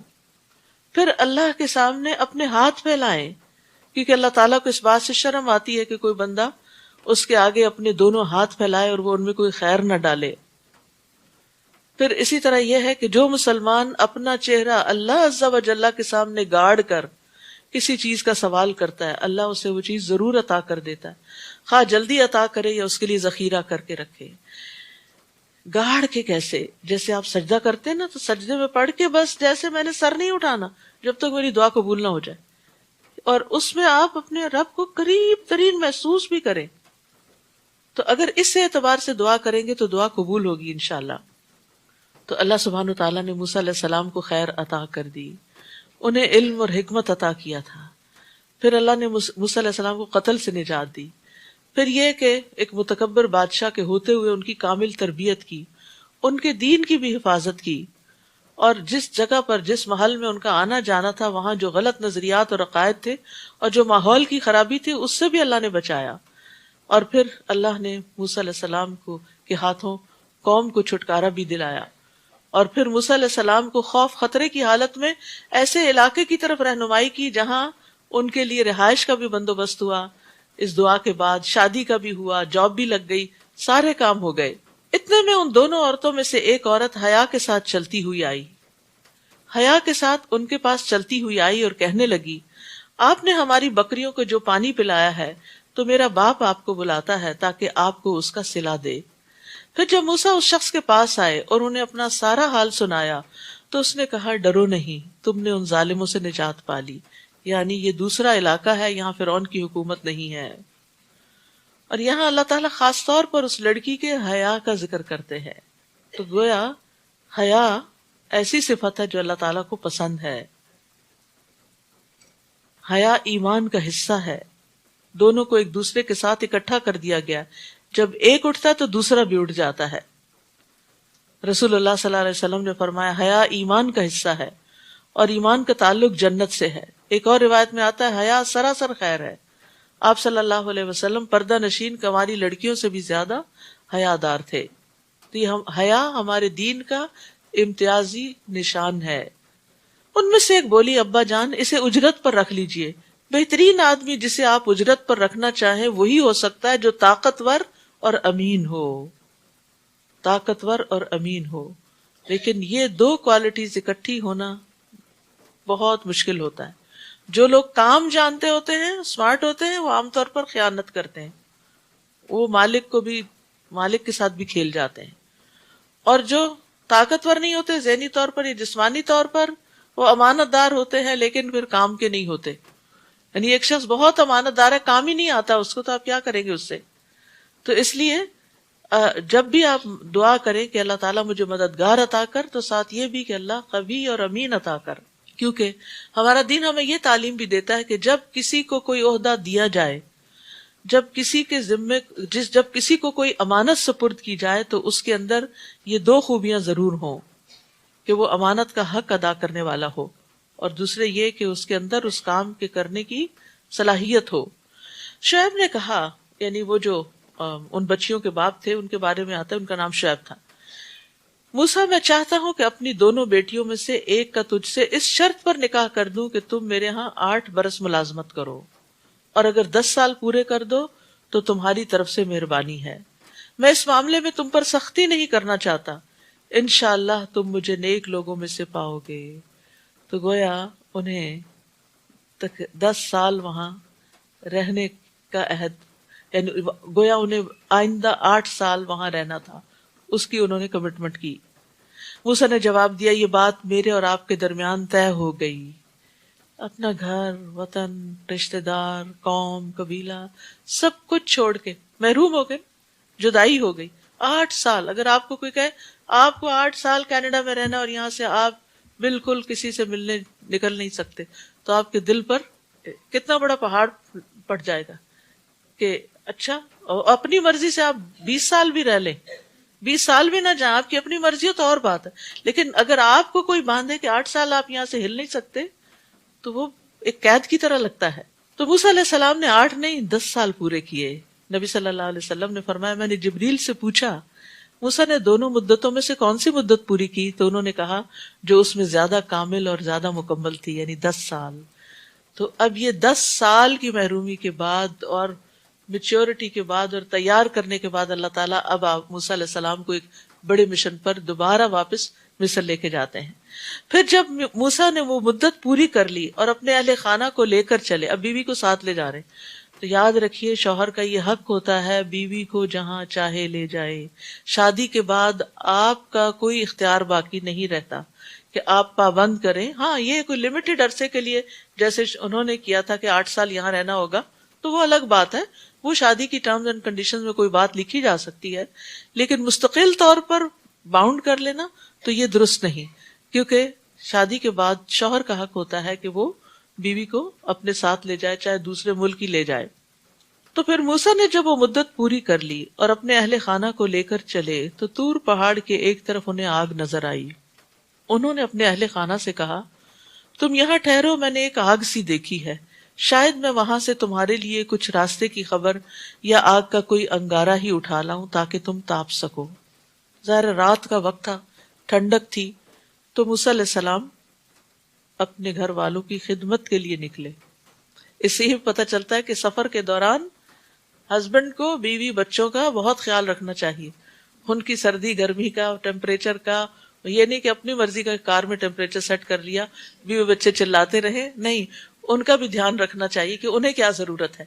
پھر یہ کہ راستے میں کھانے پینے کا بھی اور باقی ضروریات کا بھی، کیونکہ مرد کو اللہ نے جو قوام بنایا ہے تو اسی وجہ سے بنایا ہے کہ وہ ان چیزوں کی ٹیک کیئر کرے. شکر ہے موسیٰ علیہ السلام نے بیوی سے نہیں کہا کہ جاؤ وہ آگ نظر آ رہی ہے کچھ لے آؤ وہاں سے. آج کل تو یہی ہو رہا ہے کہ تم ہی کراؤ سب کام. پھر جب موسیٰ وہاں پہنچے تو وادی کے کنارے مبارک خطے کے ایک درخت سے آواز آئی کہ اے موسیٰ میں ہی اللہ ہوں سارے جہانوں کا رب. سبحان اللہ. جب انسان خیر کے کام کرتا رہتا ہے نا اور خیر کے کام سے نکلتا ہے تو اللہ تعالیٰ خیر ہی عطا کرتا ہے. آپ دیکھیں کہ وہ گھر والوں کی خدمت کے لیے نکلے تھے، اللہ نے کتنی بڑی خیر عطا کر دی. اللہ تعالیٰ ہم کلام ہوئے.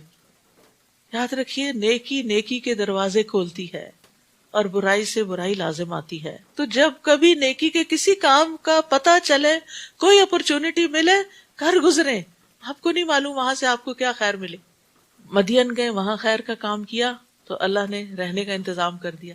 واپسی پہ سفر کے دوران خیر کا کام کیا، گھر والوں کا خیال رکھا تو اللہ تعالیٰ نے نبوت سے نواز دیا. اور اللہ نے حکم دیا کہ اپنی لاٹھی پھینکو. پھر جب موسیٰ نے اس پھینکی ہوئی لاٹھی کو دیکھا تو وہ یوں حرکت کر رہی تھی جیسے کوئی سانپ ہے. موسیٰ پیٹ پھیر کر پیچھے ہٹے اور پیچھے مڑ کر بھی نہ دیکھا، ڈر گئے. اللہ تعالیٰ نے فرمایا آگے بڑھو اور ڈرو نہیں، تمہیں کچھ نہیں ہوگا.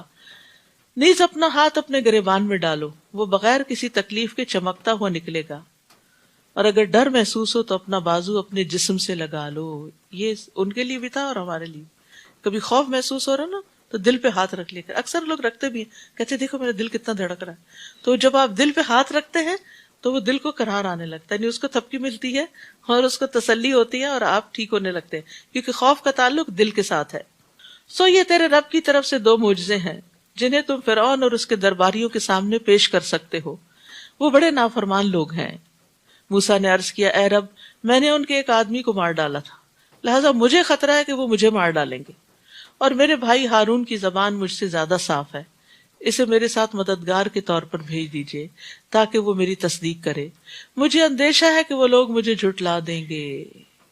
اللہ تعالیٰ نے فرمایا ہم تیرے بھائی سے تیرا بازو مضبوط کریں گے اور تم دونوں کو ایسا غلبہ عطا کریں گے کہ وہ تم پر دست درازی نہ کر سکیں گے. اب تمہیں بچانا ہمارا کام. اللہ سبحانہ تعالیٰ کیسے بچاتا ہے اتنے جبار دشمنوں کے سامنے.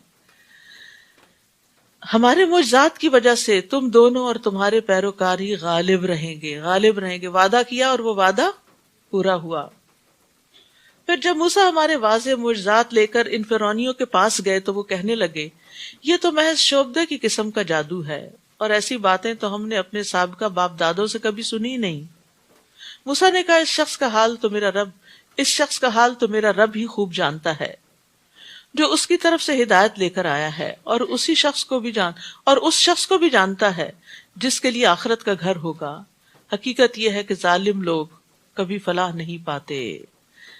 یعنی موسیٰ کہنے لگے کہ میرا رب جانتا ہے کہ کون ہدایت پر ہے اور کس کے لیے انجام اچھا ہے.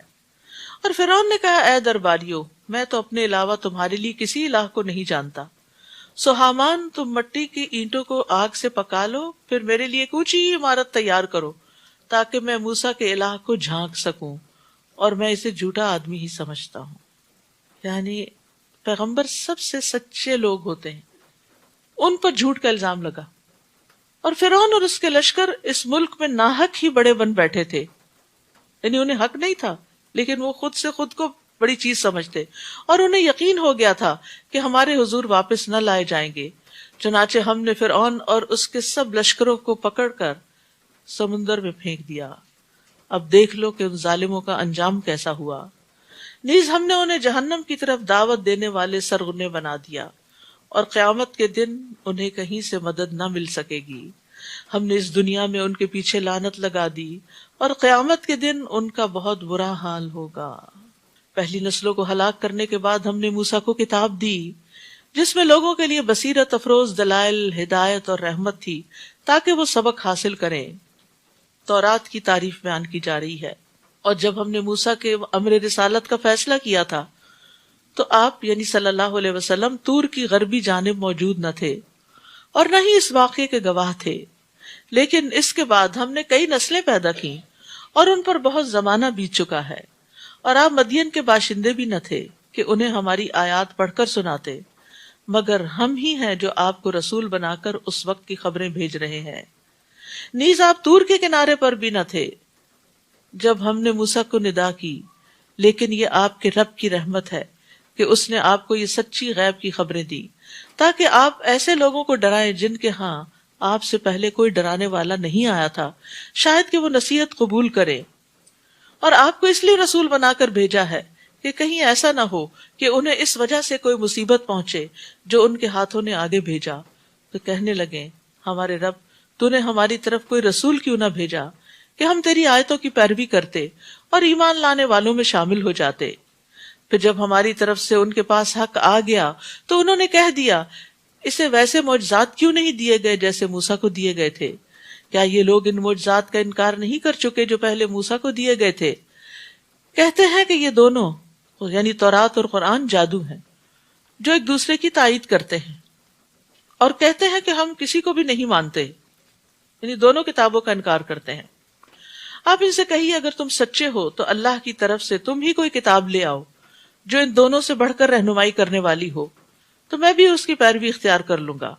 پھر اگر وہ کوئی جواب نہ دے سکیں تو جان لیجئے کہ وہ صرف اپنی خواہشات کے پیچھے پڑے ہوئے ہیں، اور اس سے زیادہ گمراہ کون ہو سکتا ہے جو اللہ کی ہدایت کو چھوڑ کر محض اپنی خواہش کے پیچھے لگا ہوا ہو، اور اللہ ایسے ظالموں کو ہدایت نہیں دیتا. تو یاد رکھیے، علم کے بغیر نفس کی بات ماننے والا خواہش پرست ہوتا ہے. کون ہوتا ہے خواہش پرست؟ علم کے بغیر، دلیل کے بغیر صرف دل کی ماننے والا، نفس کی ماننے والا، نفس کے پیچھے چلنے والا ہی دراصل اپنی خواہش نفس کو الہ بنائے ہوئے ہوتا ہے، اس کی پوجا کر رہا ہوتا ہے. تو یاد رکھیے کہ ہمیں صرف قرآن ہی نہیں، نبی صلی اللہ علیہ وسلم کی طرف سے آنے والی باتوں کو بھی سنجیدگی سے لینا چاہیے. یعنی حدیث کا بھی انکار نہیں کرنا چاہیے کہ یہ حدیث تو میرے دل کو نہیں لگتی، اور یہ تو میری عقل میں نہیں آتی، اور یہ تو میری سمجھ میں نہیں آتی. نہیں، قرآن کی بہت سی آیات ایسی ہیں جن کو سمجھنا ہماری عقل کا کام نہیں، یا ہماری عقل نہیں ان کو سمجھ پاتی. اب جیسے چیوٹی کی آواز سن لینا، عقل میں تو نہیں آتا، اتنی چھوٹی سی، اور اس کی آواز زیادہ سے زیادہ کتنی بڑی ہوگی. لیکن اللہ تعالیٰ نے قرآن میں بتایا کہ چیوٹی بولی، اور اس نے اپنے لشکر سے کیا کہا، اپنے کالونی سے کیا کہا، اور پھر اس کو کیا کچھ پتا تھا، ہد ہد جو بولا. تو عقل تو نہیں مانتی اس کو کہ ہد اتنی لمبی چوڑی باتیں کرے گا اور اتنی سمجھ رکھے گا. تو اسی طرح حدیث میں بھی بعض باتیں ایسی ہیں جو انسان کے امتحان کے لیے ہے کہ بظاہر عقل نہیں مانتی، لیکن ان کو بھی اگر وہ صحیح سورس سے اوتھینٹک ہیں تو اس لیے مان لینا چاہیے کہ نبی صلی اللہ علیہ وسلم جھوٹ نہیں بولتے تھے. آپ نے جو بتایا ہے سچ ہی بتایا. کچھ باتیں آج نہیں، ہو سکتا ہے کئی سو سال بعد، ہمارے بعد وہ ثابت ہو جائیں. قرآن مجید میں اللہ تعالیٰ فرماتے ہیں، فَلْيَحْذَرِ الَّذِينَ يُخَالِفُونَ عَنْ أَمْرِهِ أَن تُصِيبَهُمْ فِتْنَةٌ أَوْ يُصِيبَهُمْ عَذَابٌ أَلِيمٌ. سو لازم ہے کہ وہ لوگ ڈریں جو اس کا حکم ماننے سے پیچھے رہتے ہیں کہ انہیں کوئی فتنہ آ پہنچے یا انہیں دردناک عذاب آ پہنچے. تو اپنی رائے کو، اپنی لاجک کو، اپنی عقل کو قرآن و سنت سے آگے رکھنا جو ہے یہ درست نہیں. اس بات سے ڈرنا چاہیے. اور ہم انہیں لگاتار نصیحت کی باتیں پہنچاتے رہے ہیں تاکہ وہ نصیحت کو قبول کریں. جن لوگوں کو ہم اس سے پہلے کتاب دے چکے ہیں یعنی تورات، وہی اس کتاب پر ایمان لاتے ہیں، یعنی اس میں سے جو مسلمان ہو گئے ہیں. اور جب انہیں پڑھ کر سنایا جاتا ہے یعنی قرآن، تو کہتے ہیں ہم اس بات پر ایمان لاتے ہیں کہ یہ قرآن ہمارے رب کی طرف سے سچی کتاب ہے، ہم تو اس سے پہلے بھی اللہ کے سچے فرما بردار تھے. اولئک یؤتون اجرہم مرتین، یہی لوگ ہیں جن کا اجر 2 بار دیا جائے گا اس ثابت قدمی کے بدلے جو انہوں نے دکھائی ہے، اور وہ برائی کا جواب بھلائی سے دیتے ہیں، اور جو کچھ ہم نے انہیں دے رکھا ہے اس میں سے وہ خرچ کرتے ہیں.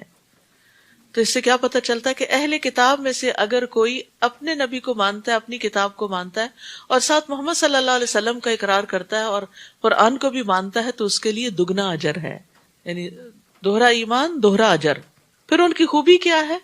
نمبر 1 صبر، اور نمبر 2 برائی کو اچھائی سے دور کرتے ہیں، اور نمبر 3 رزق خرچ کرتے ہیں، اللہ کے راستے میں دیتے ہیں.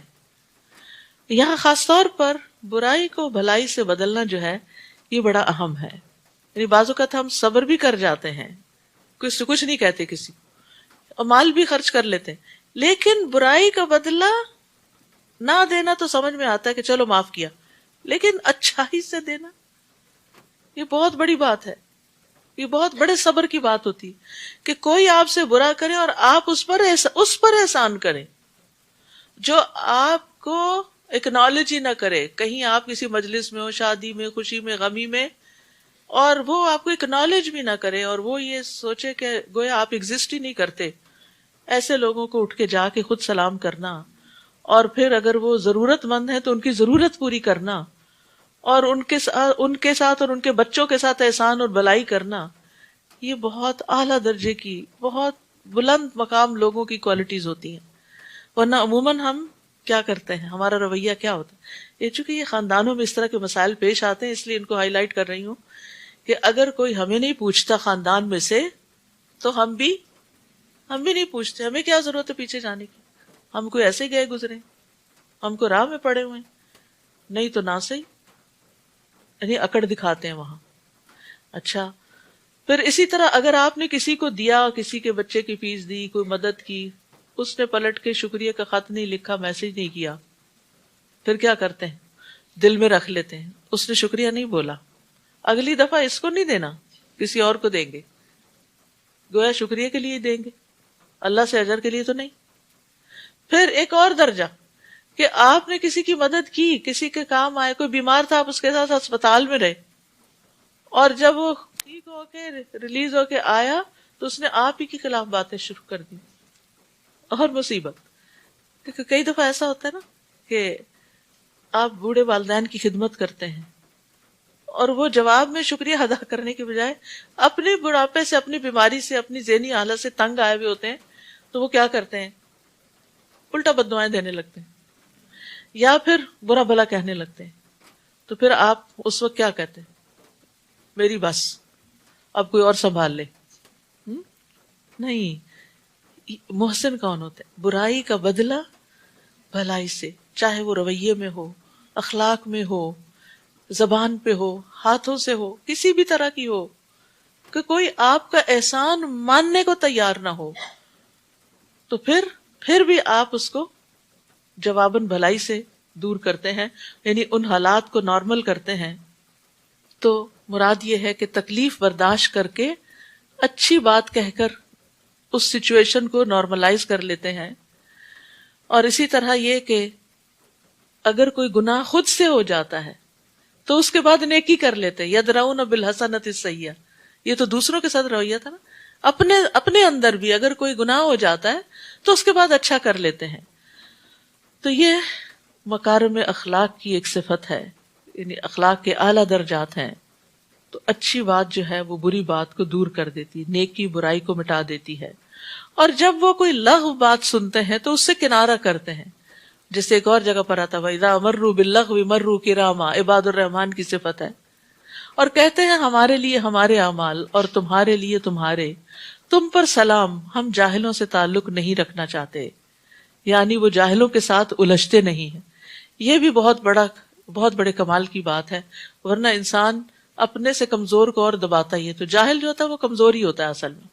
تو اس کے ساتھ جھگڑنا، بحث کرنا اور اس کو ذلیل کرنا اور اس کے اوپر یعنی تحکمانہ انداز اختیار کرنا، وہ ایسا نہیں کرتے. انک لا تہدی من احببت ولکن اللہ یہدی من یشاء وہو اعلم بالمہتدین. اے نبی، جسے آپ چاہیں اسے ہدایت نہیں دے سکتے. اللہ اکبر. جس سے آپ محبت رکھتے آپ اس کو ہدایت نہیں دے سکتے. انسان سب سے زیادہ محبت اپنی اولاد سے رکھتا ہے، اپنے والدین سے رکھتا ہے. لیکن بعض اوقات انسان مخلصانہ کوششیں بھی کرتا ہے لیکن کامیاب نہیں ہوتا، کیونکہ ہدایت اللہ کے ہاتھ میں ہے. اللہ ہی ہے جو جس کو چاہے ہدایت دیتا ہے اور وہ ہدایت پانے والوں کو خوب جانتا ہے. اور کافر لوگ آپ سے کہتے ہیں اگر ہم تمہارے ساتھ ہدایت کی پیروی کریں تو ہم اپنے ملک سے اچک لیے جائیں گے. ہم ایز اے مسلم اپنی آئیڈینٹی اس لیے شو نہیں کر رہے کیونکہ پھر ہمیں وہ پریویلیجز حاصل نہیں ہوں گے جو یہ آئیڈینٹی چھپا کے ہوتی ہے. تو وہاں بھی یہی خوف تھا. کیا ہم نے پرامن حرم کو ان کا جائے قیام نہیں بنایا جہاں ہماری طرف سے رزق کے طور پر ہر طرح کے پھل کھچے چلے آتے ہیں؟ لیکن ان میں سے اکثر لوگ جانتے نہیں. یعنی تمہیں کس بات کا خوف ہے؟ اللہ نے ساری نعمتیں تو دے رکھی ہیں، اور کیا چاہیے؟ اور کتنی ہی بستیوں کو ہم نے تباہ کر دیا جو اپنی معیشت پر اترایا کرتی تھیں، اپنی اکانومی پہ ان کو بڑا غرور تھا. سو یہ ہیں ان کے گھر ویران پڑے ہوئے، کوئی خریدار نہیں، کوئی رہنے والا نہیں. ان میں سے چند ہی گھر ہوں گے جو ان کے بعد آباد ہوئے اور آخر ہم ہی ان کے وارث ہوئے. اور آپ کا رب کسی بستی کو ہلاک نہیں کرتا یہاں تک کہ کسی مرکزی بستی میں رسول نہ بھیج لے. یعنی رسول ہمیشہ بڑے ٹاؤن میں آئے ہیں، مرکزی شہر میں آئے ہیں، تاکہ کیونکہ وہاں سے سارے پیغام دور دور تک پھیل جاتے ہیں. اگر کوئی کسی گاؤں میں رہ رہا ہو تو وہاں سے کمیونیکیشن مشکل ہوتی ہے، اور گاؤں والوں کی بات شہر والے نہیں مانتے. جو انہیں ہماری آیات پڑھ کر سنائے.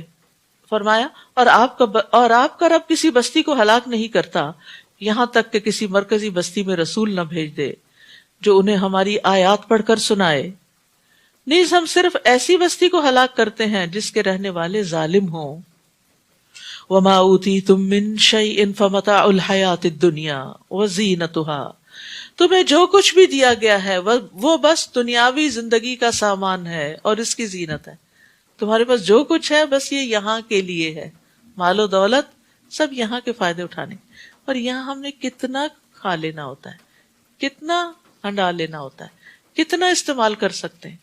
ٹھیک ہے، جب بیسک نیسیسٹیز پوری ہو جائیں تو انسان کو اچھے اعمال کی فکر زیادہ کرنی چاہیے، وہاں کے لیے زیادہ جمع کرنا چاہیے. تو یہ سب کچھ یہاں ہی کا ہے، اور جو کچھ اللہ کے ہاں ہے وہ بہتر اور باقی رہنے والا ہے. یعنی اس مال اور زندگی سے اپنی آخرت کماؤ. کیا تم سوچتے نہیں؟ بھلا جسے ہم نے کوئی اچھا وعدہ دیا ہو اور وہ اسے پانے والا ہو، اس شخص کی طرح ہو سکتا ہے جسے ہم نے دنیاوی زندگی کا سامان دے رکھا ہو، پھر وہ قیامت کے دن سزا یا جواب دہی کے لیے پیش کیا جانے والا ہو، جس دن اللہ انہیں پکارے گا اور ان سے پوچھے گا کہاں ہے وہ جنہیں تم میرا شریک سمجھا کرتے تھے؟ اور وہ لوگ اللہ کے مذمومہ شریک یعنی جن کا دعویٰ کرتے تھے، جن پر عذاب کی بات واجب ہو جائے گی، کہیں گے اے ہمارے رب، ہم نے ان لوگوں کو ایسے ہی گمراہ کیا جیسے ہم خود گمراہ تھے. اب ہم آپ کے سامنے ان سے برات کا اظہار کرتے ہیں، انہوں نے ہماری عبادت نہیں کی تھی. اور ان پیروکاروں سے کہا جائے گا اب اپنے شریکوں کو مدد کے لیے پکارو، چنانچہ وہ پکاریں گے مگر یہ شریک انہیں کوئی جواب نہیں دیں گے اور سب کے سب عذاب دیکھ لیں گے. کاش وہ ہدایت پانے والے ہوتے. اور جس دن اللہ تعالیٰ انہیں پکارے گا اور پوچھے گا تم نے رسولوں کو کیا جواب دیا تھا، تو اس دن انہیں جواب دینے کو کوئی بات بھی سجھائی نہ دے گی، اور نہ ہی آپس میں وہ ایک دوسرے سے کچھ پوچھ سکیں گے. البتہ جس شخص نے توبہ کر لی اور ایمان لے آیا اور نیک عمل کیے تو امید ہے کہ وہ فلاح پا سکے. وَرَبُّكَ يَخْلُقُ مَا يَشَاءُ وَيَخْتَارُ. اور آپ کا رب جو چاہے پیدا کرتا ہے اور جسے چاہے اپنے کام کے لیے منتخب کر لیتا ہے.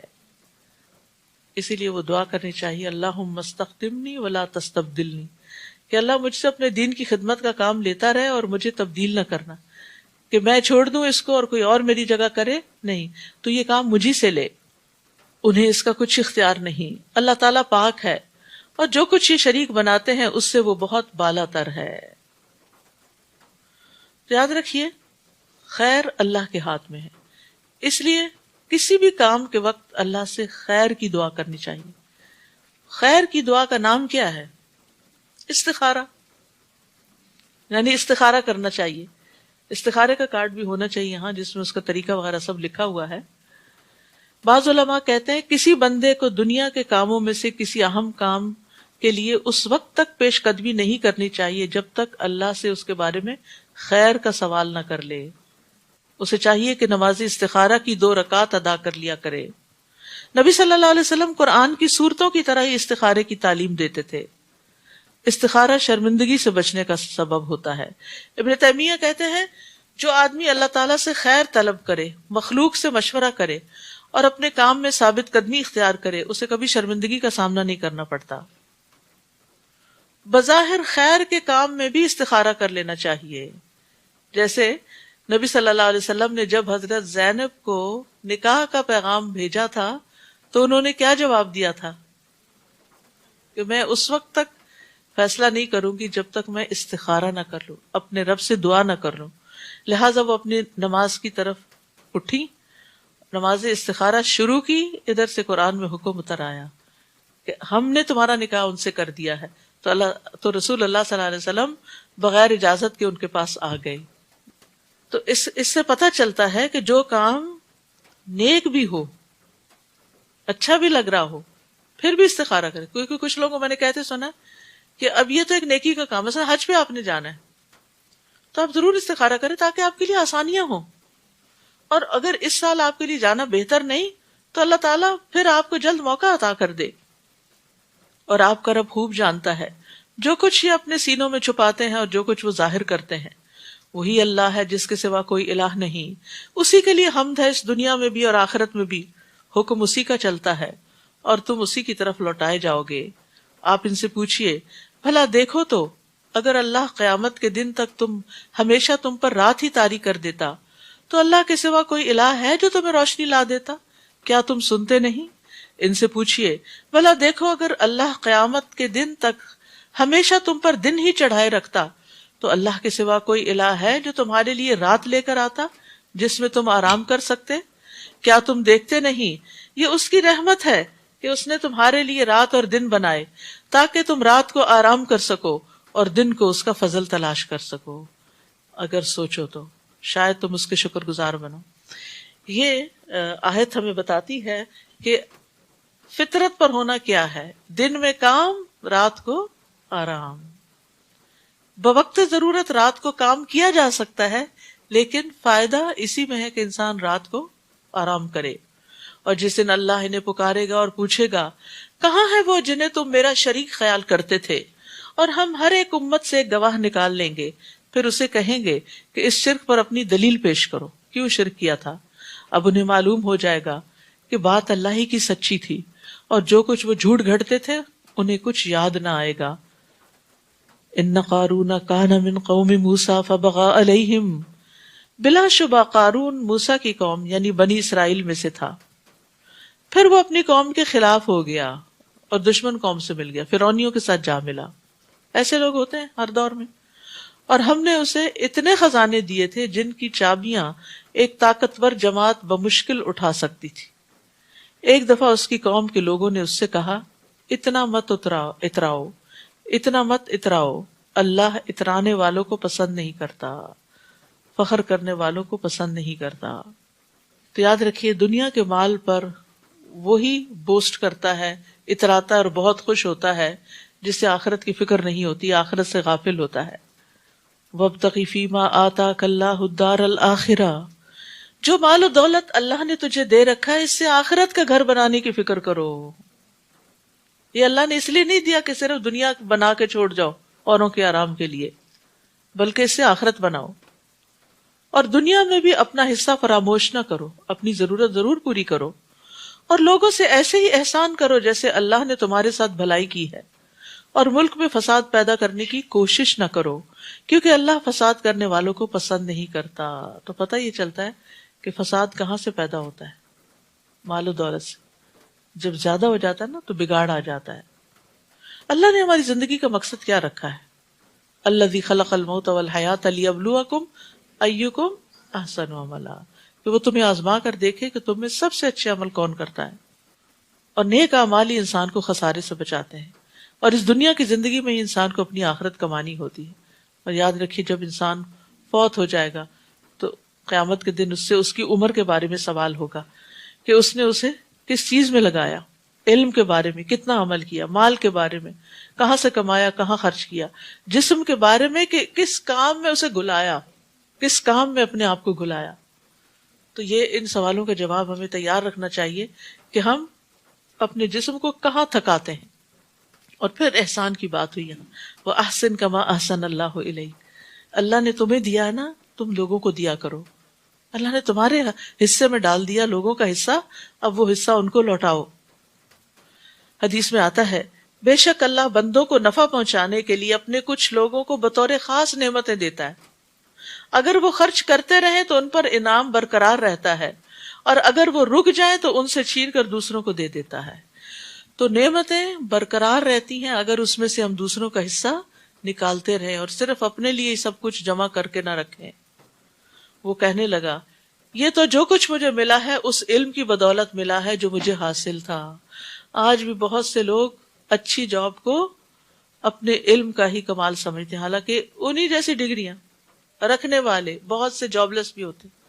آپ کو معلوم ہے کہ اس وقت سرٹیفائیڈ ڈاکٹرز کی ایک بڑی تعداد جاب لیس ہے، ہائیلی کوالیفائڈ، لیکن یہ ہے کہ یا تو اپنی مرضی کی جاب نہیں ملتی یا کہیں کوئی پلیسمنٹ نہیں ملتی. تو بات یہ ہے کہ بہت دفعہ ایسا ہوتا ہے، یہ صرف ڈاکٹرز کے ساتھ ہی نہیں، بہت دفعہ ایسا ہوتا ہے کہ آپ پڑھ کے زندگی لگا دیتے ہیں لیکن کوئی ایسی جاب یا کمانے کا ذریعہ اس کی وجہ سے نہیں ملتا. تو پھر آپ کیا کرتے ہیں؟ آپ اپنی لائن چینج کر کے کیا کرنے لگتے ہیں، یا کبھی ٹیکسی چلانے لگتے ہیں. وہ بری بات نہیں ہے، لیکن مطلب یہ ہے کہ اپنے فیلڈ کی جاب، اپنے جو علم آپ کا ہے، جو ایکسپیرینس ہے آپ کو، اس کی جاب آپ کو نہیں ملتی. تو اگر کسی کو ملی ہوئی ہے تو اس کو اللہ کا فضل سمجھے کہ اتنوں میں سے اللہ نے مجھے موقع دیا، مجھے چن لیا کہ میرے پاس جو کوالیفیکیشن ہے اس کے مطابق مجھے جاب ملی. کیونکہ بعض اوقات آپ انڈر کوالیفیکیشن ہوتے ہیں اور کبھی آپ اوور کوالیفیکیشن ہوتے ہیں. تو علم پر فخر کی ممانعت ہے. رسول اللہ صلی اللہ علیہ وسلم نے فرمایا جس نے علم اس لیے سیکھا کہ اس کے ذریعے علماء کے سامنے فخر کرے، بے وقوفوں سے بحثیں کرے اور لوگوں کو اپنی طرف اٹریکٹ کرے، مائل کرے، تو اللہ اس کو جہنم میں داخل کرے گا. تو بہرحال قارون کہنے لگا کہ مجھے تو یہ سب مال علم کی وجہ سے ملا ہے. کہا جاتا ہے کہ اس کو یہ علم حاصل ہو گیا تھا کہ عام دھات کو سونا کیسے بنا سکتے. اللہ عالم، روایات میں آتا ہے کہ ایک جیسے لوہے کو جیسے سونے میں کنورٹ کرنے کا طریقہ کیا، تو وہ کنورٹ کر کے اس نے مال و دولت کے ڈھیر لگا لیے تھے. تو اسی علم کی طرف اس کا اشارہ ہے کہ یہ تو میرا علم ہے، مجھے یہ راز پتا چلا تو اس وجہ سے میں یہ سب جانتا ہوں. کیا اسے یہ معلوم نہیں کہ اللہ اس سے پہلے ایسے بہت سے لوگوں کو ہلاک کر چکا ہے جو قوت میں اس سے سخت اور مال و دولت میں اس سے بھی زیادہ تھے. قارون سے بھی زیادہ دولت تھی لوگوں کے پاس، لیکن پھر بھی اللہ نے ان کو ہلاک کر دیا اور مجرموں کے گناہوں کے متعلق ان سے نہ پوچھا جائے گا. پھر ایک دن وہ اپنی قوم کے لوگوں کے سامنے بڑے ٹھاٹ باٹ سے نکلا. جو لوگ دنیا کی زندگی کے طلبگار تھے وہ کہنے لگے کاش ہمیں بھی وہی کچھ میسر ہوتا جو قارون کو دیا گیا، وہ تو بڑے نصیبے والا ہے.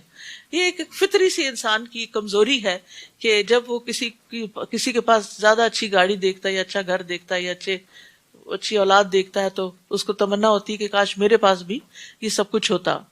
مگر جن لوگوں کو علم دیا گیا، اب علم والوں کی پہچان دیکھیے، اصل علم والے کون ہوتے ہیں. وہ جانتے ہیں کہ اس دنیاوی چکا چوند کی حقیقت کیا ہے، اور یہ ریجھنے کی چیزیں نہیں ہیں کہ نہیں معلوم کسی نے حلال سے حاصل کی ہیں یا حرام سے حاصل کی ہیں اور وہ اس کے لیے کتنی وبال جان ہے.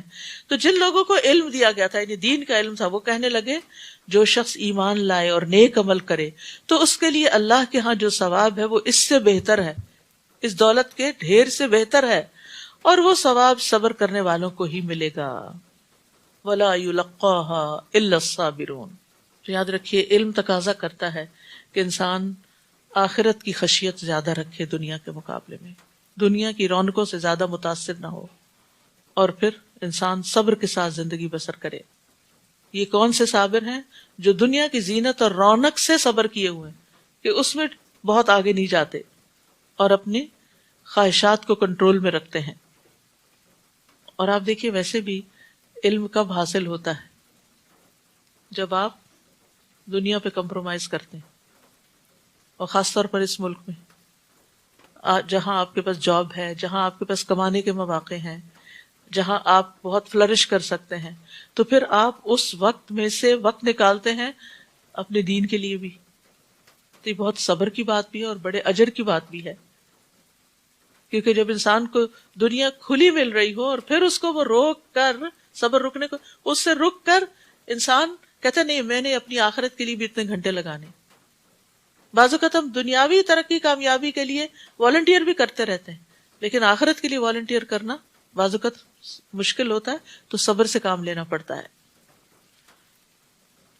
اب اگر آپ سلف کے احوال جانیں، امام بخاری نے کیسے علم حاصل کیا اور دیگر لوگوں نے کس طرح ہزاروں میل کے سفر انہوں نے پیدل طے کیے، روکھے سوکھے پہ گزارا کیا، سخت مشقتیں برداشت کی، اور پھر سارا سارا دن پڑھتے تھے.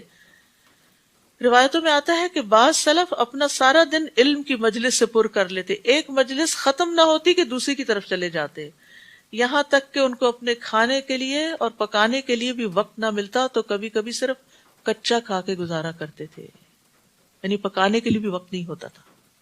لیکن اس سارے صبر کے ذریعے انہوں نے دین کا علم حاصل کیا، جس سے خود بھی فائدہ اٹھایا اور ایک کثیر مخلوق کو فائدہ پہنچایا. اگر یہ لوگ محنتیں نہ کرتے، قربانیاں نہ کرتے، تو آج یہ سب علم ہمارے پاس اتنا صاف ستھرا ہو کے کیسے پہنچتا. پھر ہم نے قارون اور اس کے گھر کو زمین میں دھنسا دیا تو اس کے حامیوں کی کوئی جماعت ایسی نہ تھی جو اللہ کے مقابلے میں اس کی مدد کرتی، اور نہ ہی وہ خود بدلہ لے سکا. اب وہی لوگ جو کل تک قارون کے رتبے کی تمنا کر رہے تھے، مالدار بننا چاہتے تھے، کہنے لگے افسوس ہماری حالت پر، اللہ ہی اپنے بندوں میں سے جس کا چاہے رزق کشادہ کر دیتا ہے اور جس کا چاہے تنگ کر دیتا ہے. اگر اللہ ہم پر احسان نہ کرتا تو ہمیں بھی زمین میں دھنسا دیتا.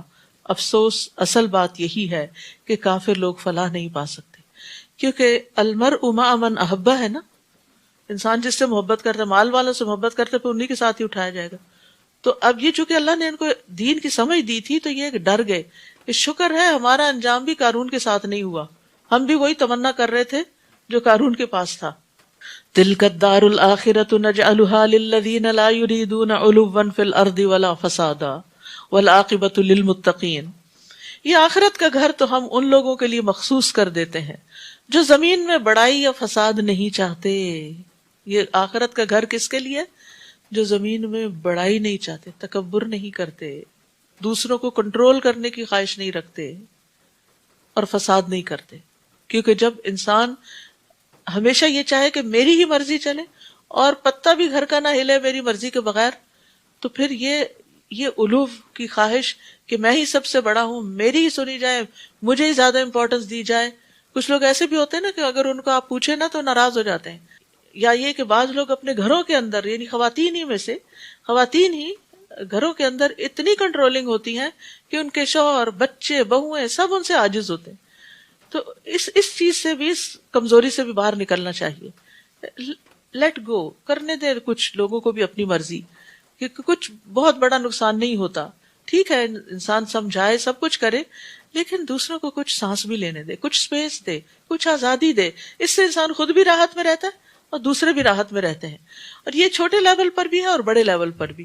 کہیں کسی آرگنائزیشن میں کام کریں یا کسی حکومت کے کسی رکن کے طور پر کام کریں، تو دو چیزوں سے پرہیز کرنا چاہیے، ایک بہت بڑا بن کے رہنے کی خواہش اور دوسرے فساد. تو سورۃ القصص کا آغاز فرعون کے ذکر سے ہوا اور اختتام قارون کے ذکر پر ہوا. قصص کے شروع میں فرعون کے معاملے میں اس کی سرکشی کی بات ہوئی اور اس کے علو، اور یہاں پر قارون کے من جاء بالحسنۃ فلہ خیر منہا، جو کوئی نیکی لے کر آئے گا اسے اس سے بہتر نیکی ملے گی. اوپر بھی یہ بات ہو چکی ہے. اور جو برائی لے کر آئے گا تو ایسے لوگوں کو برائیوں کا اتنا ہی بدلہ ملے گا جس قدر انہوں نے کی ہوگی. ان الذی فرض علیک القرآن لرادک الی معاد، اے نبی بلا شبہ جس اللہ نے آپ پر قرآن نازل کیا ہے وہ آپ کو بہترین انجام کو پہنچانے والا ہے، اپنے وعدے پورے کرنے والا ہے. جس طرح اللہ تعالیٰ نے موسیٰ علیہ السلام سے وعدے پورے کیے، اللہ تعالیٰ آپ سے بھی پورا کرے. ان قصوں کو سنانے کا مقصد کیا تھا؟ آپ کے دل کو تسلی دینا کہ اللہ نے اپنے پچھلے پیغمبروں کے ساتھ بھلائی کا ارادہ کیا تھا اور اللہ تعالیٰ آپ کے ساتھ بھی بھلائی ہی کرے گا، آپ کا انجام بخیر ہی ہوگا. آپ ان کافروں سے کہیے کہ میرا رب خوب جانتا ہے کہ کون ہدایت لے کر آیا ہے اور کون واضح گمراہی میں پڑا ہے، اور آپ کو ہرگز یہ توقع نہ تھی کہ یہ کتاب یعنی قرآن آپ پر نازل کیا جائے گا. یہ تو صرف اللہ کی مہربانی ہے، لہٰذا آپ ہرگز کافروں کے مددگار نہ بنیے. اور ایسا نہ ہونا چاہیے کہ آپ کی طرف سے اللہ تعالیٰ کی آیات نازل ہونے کے بعد کافر آپ کو ان پر عمل پیرا ہونے سے روک دیں. آپ انہیں اپنے رب کی طرف دعوت دیجیے اور شرک کرنے والوں میں شامل نہ ہوں.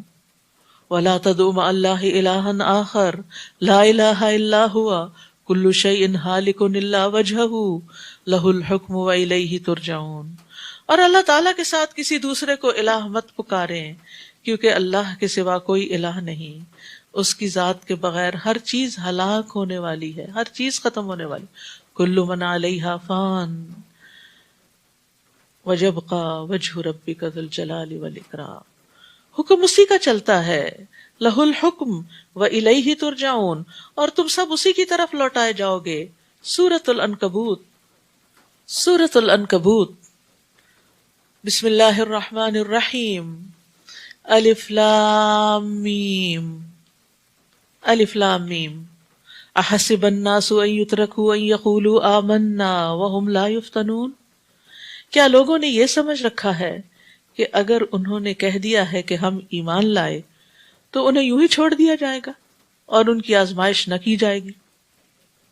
یاد رکھیے، جو بھی ایمان لاتا ہے اس کو آزمایا ضرور جاتا ہے، اور ہر انسان پر آزمائش اس کے دین کے مطابق ہی آتی ہے. سعد رضی اللہ عنہ کہتے ہیں کہ ایک مرتبہ میں نے عرض کیا، اللہ کے رسول سب سے زیادہ سخت آزمائش کن لوگوں پہ آتی؟ آپ نے فرمایا انبیاء پر، پھر صالحین پر، پھر درجہ بدرجہ عام لوگوں پر. انسان پر آزمائش اس کے دین کے اعتبار سے آتی ہے. اگر دین میں پختگی ہو تو اس کی آزمائش میں مزید اضافہ کر دیا جاتا ہے، اور اگر دین کی کمزوری ہو تو اس میں تخفیف کر دی جاتی ہے. نبی صلی اللہ علیہ وسلم نے فرمایا، مومن مرد اور عورت پر جسمانی یا مالی یا اولاد کی طرف سے مستقل پریشانیاں آتی رہتی ہیں، یہاں تک کہ جب وہ اللہ سے ملتا ہے تو اس کا ایک گناہ بھی باقی نہیں ہوتا. وَلَقَدْ فَتَنَّا الَّذِينَ مِن قَبْلِهِمْ. حالانکہ ہم نے ان لوگوں کو آزمایا تھا جو ان سے پہلے گزر چکے ہیں. اللہ تعالیٰ کو ضرور یہ معلوم کرنا ہے کہ ان میں سے سچے کون ہیں اور جھوٹے کون. اس کو تو پہلے سے علم ہے، لیکن اسے اس علم کو لوگوں کے سامنے بھی لانا ہے. یا جو لوگ برے کام کر رہے ہیں وہ یہ سمجھ بیٹھے ہیں کہ وہ ہم سے بازی لے جائیں گے، وہ کیسا برا فیصلہ کر رہے ہیں. یعنی قیامت کے دن ان کے سارے جھوٹ اور خیانتیں اور غلط کام جو ہیں وہ گن گن کے جو رکھی جائیں گی ان کے سامنے لے آئی جائیں گی، اور انصاف کے ساتھ ترازو رکھ دیا جائے گا، اور وہ اللہ تعالیٰ سے بھاگ نہیں سکتے کہ وہ ان کو سزا نہ دے. من کان یرجو لقاء اللہ فإن اجل اللہ لآت وہو السمیع العلیم. جو شخص اللہ تعالیٰ سے ملنے کی توقع رکھتا ہے تو اللہ کا مقرر کردہ وقت آنے ہی والا ہے، اور اللہ سب کچھ سننے اور جاننے والا ہے. تو انسان کو اللہ سے ملاقات کی امید پر دنیا میں اللہ کی اطاعت پر سخت محنت کرنی چاہیے کہ اللہ سے ملاقات کا وقت آنے ہی والا ہے. جلد ہی وہ وقت آ جائے گا جب ہم اس کے حضور حاضر ہو جائیں گے. تو اس لیے انسان کو اس بات کو کبھی نہیں بھولنا چاہیے. یہ نہیں سوچنا چاہیے ابھی تو بڑی عمر پڑی ہے، ابھی تو میں جوان ہوں، بڑھاپے میں دیکھ لیں گے. نہیں، جو جس بھی عمر میں ہے وہ اللہ کی ملاقات کی فکر کرے. اور جو شخص جہاد کرے تو وہ اپنے ہی فائدے کے لیے کرتا ہے. اللہ تعالیٰ یقیناً اہل عالم سے بے نیاز ہے، یعنی جو محنت کرتا ہے اس کی محنت کا فائدہ اسی کو پہنچتا ہے. اور جو لوگ ایمان لائے اور نیک عمل کرتے رہے ہم ضرور ان کی برائیاں دور کر دیں گے، اور جو کچھ انہوں نے کیا ہوگا انہیں اس سے بہتر بدلہ دیں گے. اور ہم نے انسان کو، اب یہ تیسری دفعہ یہ بات آ رہی، اور ہم نے انسان کو تاکیدی حکم دیا کہ وہ اپنے والدین سے نیک سلوک کرے، اور اگر وہ اس بات پر زور دے کہ تو کسی کو میرا شریک ٹھہرائے جس کا تجھے علم نہیں تو ان کا کہنا نہ مان. یعنی ماں باپ کی ہر بات نہیں مانی جا سکتی، ماں باپ کی غلط باتوں کو آسان طریقے سے اگنور کر دینا چاہیے۔ میری طرف ہی تمہیں لوٹ کر آنا ہے، میں تمہیں بتا دوں گا کہ تم کیا کچھ کرتے رہے ہو۔ یعنی اس کا مطلب یہ ہے کہ دراصل اللہ سبحانہ تعالیٰ کا حق زیادہ ہے ماں باپ کے حق سے، اور والدین کا حق اس کے بعد بہت بڑا ہے، حتیٰ کہ مشرک والدین کے ساتھ بھی صلہ رحمی کرنی چاہیے، اور جو اللہ کے نافرمان والدین ہوں ان کے ساتھ بھی صلہ رحمی کرنی چاہیے۔ عبداللہ بن ابی جو منافقین کا سردار تھا، اس کا بیٹا عبداللہ سچا مسلمان تھا۔ تو ایک دفعہ نبی صلی اللہ علیہ وسلم گزرے تو اگر آپ گدھے پر تھے تو اس کے چلنے کی وجہ سے غبار اڑا، تو بڑی نفرت سے کہتا ہے کہ ابن ابی کبشہ نے ہم پر غبار اڑایا ہے۔ تو عبداللہ بن ابی کے بیٹے عبداللہ کو بہت غصہ آیا، تو اس نے اٹھ کر کہا کہ اے اللہ کے رسول، اس ذات کی قسم جس نے آپ کو عزت دی ہے، آپ پر کتاب نازل کی ہے، آپ چاہیں تو میں اس کا سر قلم کر کے آپ کے پاس لے آتا ہوں۔ آپ نے فرمایا نہیں، بلکہ تم اپنے باپ سے نیکی کرو اور حسن صحبت سے پیش آؤ۔ یہ ہے ہمارے دین کی تعلیم۔ یعنی ماں باپ، بعض اوقات بچے جو ہیں نئے نئے دین میں آتے ہیں نا تو بڑے جوشیلے ہو جاتے ہیں، وہ ہمارے ماں باپ سود لیتے ہیں، وہ ہمارے ماں باپ یہ غلط کام کرتے ہیں، وہ غلط کام کرتے ہیں، اس لیے ہم تو اب گھر چھوڑ رہے ہیں، اور اب تو ہم سے ان سے ملنے ہی نہیں جائیں گے، اور اب ہم یہ کر رہے ہیں۔ وہ جو کرتے ہیں وہ ان کا فیل ہے، ان کو سمجھانا ضرور چاہیے، لیکن آپ قطع تعلق ہی نہیں کر سکتے ماں باپ سے، بائیک آؤٹ نہیں کر سکتے۔ اگر انہیں آپ کی مدد کی ضرورت ہے تو آپ کو پھر بھی کرنی ہوگی، ان کا معاملہ اللہ کے ساتھ ہے، اور آپ سے پوچھا جائے گا آپ کے عمل کے بارے میں۔ اور جو لوگ ایمان لائے اور نیک عمل کیے انہیں ہم صالح لوگوں میں شامل کریں گے۔ اور لوگوں میں کوئی ایسا ہے جو زبان سے تو کہتا ہے ہم اللہ پر ایمان لائے، مگر جب اسے اللہ کی راہ میں کوئی تکلیف پہنچتی ہے تو لوگوں کی اس ایذا رسانی کو یوں سمجھتا ہے جیسے اللہ کا عذاب ہو۔ تھوڑی سی مشکل بھی آتی ہے دین کے راستے میں تو اس کو بہت بڑا پہاڑ سمجھ لیتے ہیں، اور اگر آپ کے رب کی طرف سے نصرت آ جائے تو ضرور کہے گا کہ ہم دل سے تو تمہارے ہی ساتھ تھے۔ کیا سارے جہانوں کے دلوں کا حال اللہ کو بخوبی معلوم نہیں؟ اور اللہ تعالیٰ ضرور یہ دیکھ کر رہے گا کہ ایمان والے کون ہیں اور منافق کون۔ اور کافر ایمان والوں سے کہتے ہیں کہ تم ہمارے طریقے کی پیروی کرو تو ہم تمہارے گناہوں کا بار اٹھا لیں گے، حالانکہ وہ دوسرے کے گناہوں کا کچھ بھی بار نہیں اٹھائیں گے۔ یہ سراسر جھوٹے لوگ ہیں، یہ اپنے گناہوں کے بوجھ تو اٹھائیں گے ہی، اور ساتھ ہی دوسروں کے بوجھ بھی اٹھائیں گے جنہیں انہوں نے گمراہ کیا ہوگا۔ اور جو کچھ یہ افترا کرتے رہے، قیامت کے دن اس سے متعلق ان سے ضرور بحث پرس ہوگی۔ یہ بڑی خطرناک بات ہے کہ انسان کے اوپر صرف اپنے گناہوں کا ہی بوجھ نہیں ہوگا، بلکہ دوسروں کے گناہوں کا بوجھ بھی ہوگا جن کو اس نے بھٹکایا ہوگا، گمراہ کیا ہوگا۔ یعنی جو شخص کسی برے کام کا آغاز کرتا ہے، اس کا رواج ڈال دیتا ہے، تو جو اس کی پیروی کرتے ہیں قیامت تک وہ سب ان کے گناہ کا ایک حصہ شروع کرنے والے کے حصے میں آئے گا۔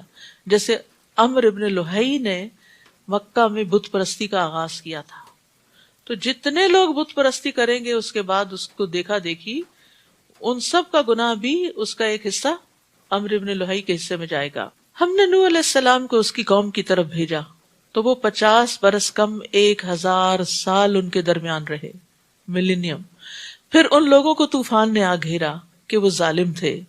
پھر ہم نے نوح کو اور کشتی والوں کو اس طوفان سے بچا لیا اور کشتی کو جہانوں کے لیے ایک نشانی بنا دیا۔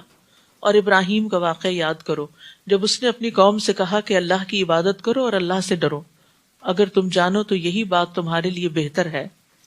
اللہ کے سوا جنہیں تم پوچھتے ہو وہ تو محض بت ہیں اور تم جھوٹ گڑھتے ہو، اور جنہیں تم اللہ کے سوا پوچھتے ہو وہ تمہیں رزق دینے کا اختیار نہیں رکھتے، لہٰذا اللہ سے رزق مانگو، اس کی عبادت کرو اور اسی کا شکر کرو، تم اسی کی طرف ہی لوٹائے جاؤ گے۔ اور اگر تم جھٹلاتے ہو تو تم سے پہلے بھی کئی امتیں اپنے رسولوں کو جھٹلا چکی ہیں، اور رسول کے ذمہ تو صرف صاف صاف پیغام پہنچانا ہے۔ کیا انہوں نے دیکھا نہیں کہ اللہ کس طرح خلقت کی ابتدا کرتا ہے، تخلیق کی ابتدا کرتا ہے، پھر کس طرح اس کو ریپیٹ کرتا ہے، اعادہ کرتا ہے۔ یقیناً یہ اعادہ اللہ پر آسان تر ہے۔ آپ ان سے کہیے کہ زمین میں چل پھر کر دیکھو کہ اللہ نے کس طرح مخلوق کو پہلی بار پیدا کیا ہے، پھر اللہ ہی دوسری بار بھی پیدا کرے گا۔ اللہ یقیناً ہر چیز پر قادر ہے۔ تو یہ مرنے کے بعد دوبارہ جی اٹھنے اور حساب کتاب کا یقین دلانے کے لیے بات کی گئی ہے کہ اس میں شک نہ کرو، جس نے پہلی بار پیدا کیا وہ پھر بھی کر سکتا ہے، اور یہ قیامت کے آنے پر بہت بڑی دلیل ہے۔ وہ جسے چاہے سزا دے اور جس پر چاہے رحم کرے، اور تم اسی کی طرف لوٹائے جاؤ گے، اور نہ تم اسے زمین میں عاجز کر سکتے ہو اور نہ آسمان میں، اور نہ ہی اللہ کے سوا تمہارا کوئی حامی و مددگار ہو سکتا ہے۔ اور جن لوگوں نے اللہ کی آیات اور اس کی ملاقات کا انکار کیا وہ میری رحمت سے مایوس ہو چکے ہیں، اور انہی کے لیے دردناک عذاب ہوگا۔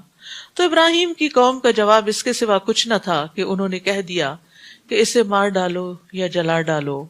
پھر اللہ نے اسے آگ سے بچا لیا۔ یقیناً اس واقعے میں ایمان لانے والوں کے لیے کئی نشانیاں ہیں۔ نیز ابراہیم علیہ السلام نے ان سے کہا، تم نے دنیا کی زندگی میں تو اللہ کو چھوڑ کر بتوں کو آپس میں محبت کا ذریعہ بنا لیا ہے، مگر قیامت کے دن تم ایک دوسرے کا انکار کر دو گے اور ایک دوسرے پر لعنت بھیجو گے، اور تمہارا ٹھکانہ آگ ہوگا اور تمہارا کوئی بھی مددگار نہ ہوگا۔ اب دیکھیے کہ دنیا میں عموماً لوگوں کے باہمی تعلقات اور دوستیاں اور محبتیں کس بنا پہ ہوتی ہیں؟ کسی نہ کسی کامن گراؤنڈ پر ہوتی ہیں۔ کوئی بزنس، کوئی جاب، کوئی ہابی، کوئی اسپورٹ، یعنی کوئی بھی چیز جو کچھ لوگوں کے بیچ میں ایک جیسی ہوتی۔ کچھ لوگ مل کے تاش کھیلتے ہیں، ان کی آپس میں بڑی دوستی ہوتی ہے۔ کچھ لوگ مل کے کوئی اور گیم کھیلتے ہیں، کچھ لوگ اکٹھے چرچ جاتے ہیں، کچھ اکٹھے مندر جاتے ہیں، کوئی اکٹھے مسجد جاتے ہیں۔ تو لوگ انہی کے ساتھ جا کر ملتے ہیں جن کے طور طریقے ان کو اچھے لگتے ہیں۔ مومن جو ہے وہ دنیا میں کسی سے بھی جو محبت کرتا ہے اس کے پیچھے اللہ کی ذات ہوتی ہے، اللہ کی خاطر۔ وہ دنیاوی اغراض اور مقاصد اور مفادات کی خاطر نہیں محبت کرتا، اور یہی محبت بے لوث محبت ہوتی ہے۔ مثلاً اگر میں کسی سے اس کے مال کی وجہ سے محبت کروں تو یہ محبت کیسی ہے؟ کل کو اگر اس کے پاس مال نہیں رہے گا تو کیا پھر میں اس کو چھوڑ دوں گی؟ ایسا ہی ہو رہا ہے نا دنیا میں۔ آپ کے پاس اچھی جاب ہے، اچھا گھر ہے، آپ اچھی پارٹی ارینج کر لیتے ہیں تو لوگ آپ کے شیدائی ہیں، آپ سے محبت کرتے ہیں۔ وہ محبت آپ سے نہیں کر رہے، وہ محبت آپ کی رونقوں سے کر رہے ہیں جو اس وقت آپ کے ارد گرد ہیں۔ اگر وہ رونقیں چلی گئی تو یہ لوگ بھی چھٹ جائیں گے، پوچھیں گے بھی نہیں۔ لیکن ایک مومن کا کسی مومن سے تعلق اس کی جاب کی اچھے ہونے کی وجہ سے یا مال کے زیادہ ہونے کی وجہ سے یا گھر کے خوبصورت ہونے کی وجہ سے نہیں ہوتا۔ وہ کس وجہ سے ہوتا ہے؟ دین کی وجہ سے ہوتا ہے۔ اور یہ محبت اور یہ تعلق آخر وقت تک اس کو اس کے ساتھ جوڑے رکھتا ہے، چاہے وہ ملینئر بن جائے اور چاہے وہ بالکل کنگال ہو جائے، وہ اس کو چھوڑتا نہیں۔ وہ کہتا ہے کل بھی تم میرے دوست تھے، آج بھی تم میرے دوست تھے، کیونکہ اس دوستی میں جو کامن چیز تھی وہ اللہ کی محبت تھی، وہ میرا دین تھا۔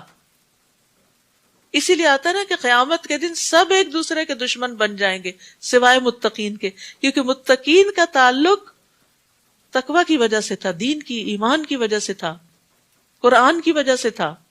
تو کتنا بڑا فرق ہے اس میں۔ پھر بھی ہم دنیا کی حقیقت کو نہیں سمجھتے اور دین کو اہمیت نہیں دیتے، اور دین کی وجہ سے دوستی کو اہمیت نہیں دیتے۔ آپ دیکھیے کہ ہمارا جو لائف سٹائل ہے نا، جب ہم لوگوں سے معاملہ کرتے ہیں اس سے ہماری پہچان ہوتی کہ ہماری پرائرٹیز کیا ہیں، یعنی ہم کن چیزوں کو پریفر کرتے ہیں۔ اب جو رشتے کے لین دین کی بات ہو تو عام طور پر کسی کا دین کم ہی دیکھا جاتا ہے، یہ دیکھا جاتا ہے کہ کیا وہ سسٹین کر سکتا ہے۔ ٹھیک ہے، دیکھنا چاہیے کہ لڑکا کسی قابل ہو، اپنی ذمہ داری اٹھانے کے قابل ہو، لیکن بعض اوقات ایسا بھی ہوتا ہے کہ کوئی دنیاوی اعتبار سے بہت اسٹرانگ نہیں بھی ہوتا لیکن دین میں بہت آگے ہوتا ہے۔ خاص طور پر وہ لڑکے جو دین سیکھنے کے لیے بعض اوقات اپنا کیریئر بھی داؤ پہ لگائے ہوئے ہوتے ہیں کہ لیٹر آن اس میں کام کر لیں گے، ابھی کچھ سال زندگی کے ہم اس کام کے لیے وقف کریں۔ ایسے لڑکوں کی بعض اوقات اچھی نیک طبیعت، اچھی معقول لڑکی سے شادی ہونا بہت مشکل ہو جاتا ہے، کیونکہ ماں باپ دینا نہیں چاہتے۔ کیوں؟ کیونکہ دنیا نہیں ہے۔ تو جو دین کو سامنے رکھ کے تعلق قائم کرے گا اس کو دنیا بھی مل جائے گی جو اس کی قسمت۔ کہتے ہیں نا کہ رزق انسان کو اس طرح ڈھونڈتا ہے جیسے موت انسان کو ڈھونڈتی ہے، رزق بھی مل جائے گا، رزق اللہ کے ہاتھ میں ہے۔ ہاں امتحان ہو سکتا ہے، وقتی طور پہ تنگی ہو سکتی ہے، لیکن اللہ تعالیٰ اس تنگی کو بھی دور کر دے گا۔ تو دیکھنے کی بات یہ ہے کہ انسان کی پرائرٹیز کیا ہے، آخرت کو اپنی اہمیت دیتا ہے یا صرف دنیا کو؟ اگر صرف دنیا کو دیا تو قیامت کے دن ایک دوسرے کا انکار، کہ ایک انسان کہے گا کہ میں نہیں جانتا اس شخص کو، اور ایک دوسرے پہ لعنت، اس نے تو مجھے بہکا دیا تھا، یہ غلط کام کرتا تھا، اس نے مجھے بھی اپنے راستے پہ لگا دیا تھا۔ اب بچوں کو سگریٹ اور نشے کی عادت کہاں سے پڑتی؟ گھر سے تو نہیں ہوتی، باہر سے یہ لت لے کے آتے ہیں نا، دوستوں سے، دوستی کا اثر ہوتا ہے، تو بری کمپنی کا اثر ہوتا ہے۔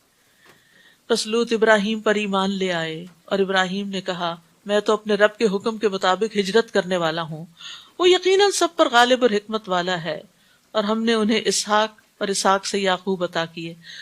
اب دیکھیے، جب اللہ تعالیٰ حضرت ابراہیم کی اولاد کا ذکر کرتے ہیں تو پوتے کا بھی ساتھ ہی کرتے ہیں، اور انہی کی اولاد میں نبوت اور کتاب رکھ دی، دین کے لیے قربانی کی۔ آپ دیکھیں کہاں تک خیر گئی، اور ہم نے دنیا میں بھی انہیں اجر عطا کیا، اور آخرت میں وہ یقیناً صالح لوگوں میں سے ہوں گے۔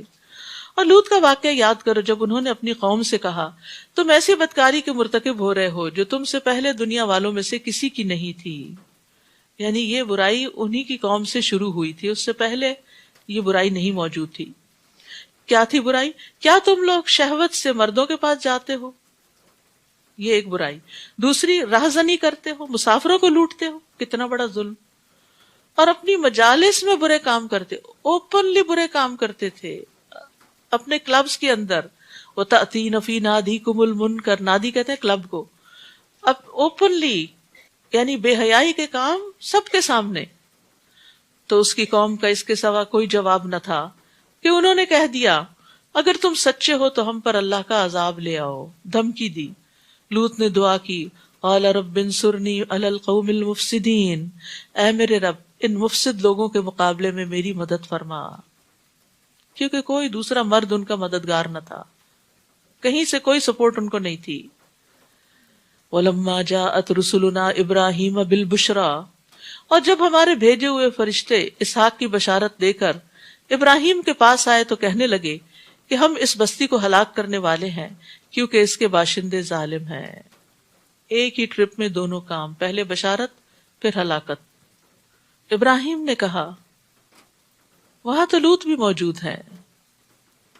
وہ کہنے لگے ہم خوب جانتے ہیں کہ وہاں کون کون ہے، فرشتوں کو پہلے سے پتا تھا، ہم انہیں اور ان کے گھر والوں کو بچا لیں گے، سوائے ان کی بیوی کے جو پیچھے رہ جانے والوں میں ہوگی، کیونکہ وہ قوم کی ہمدرد زیادہ تھی۔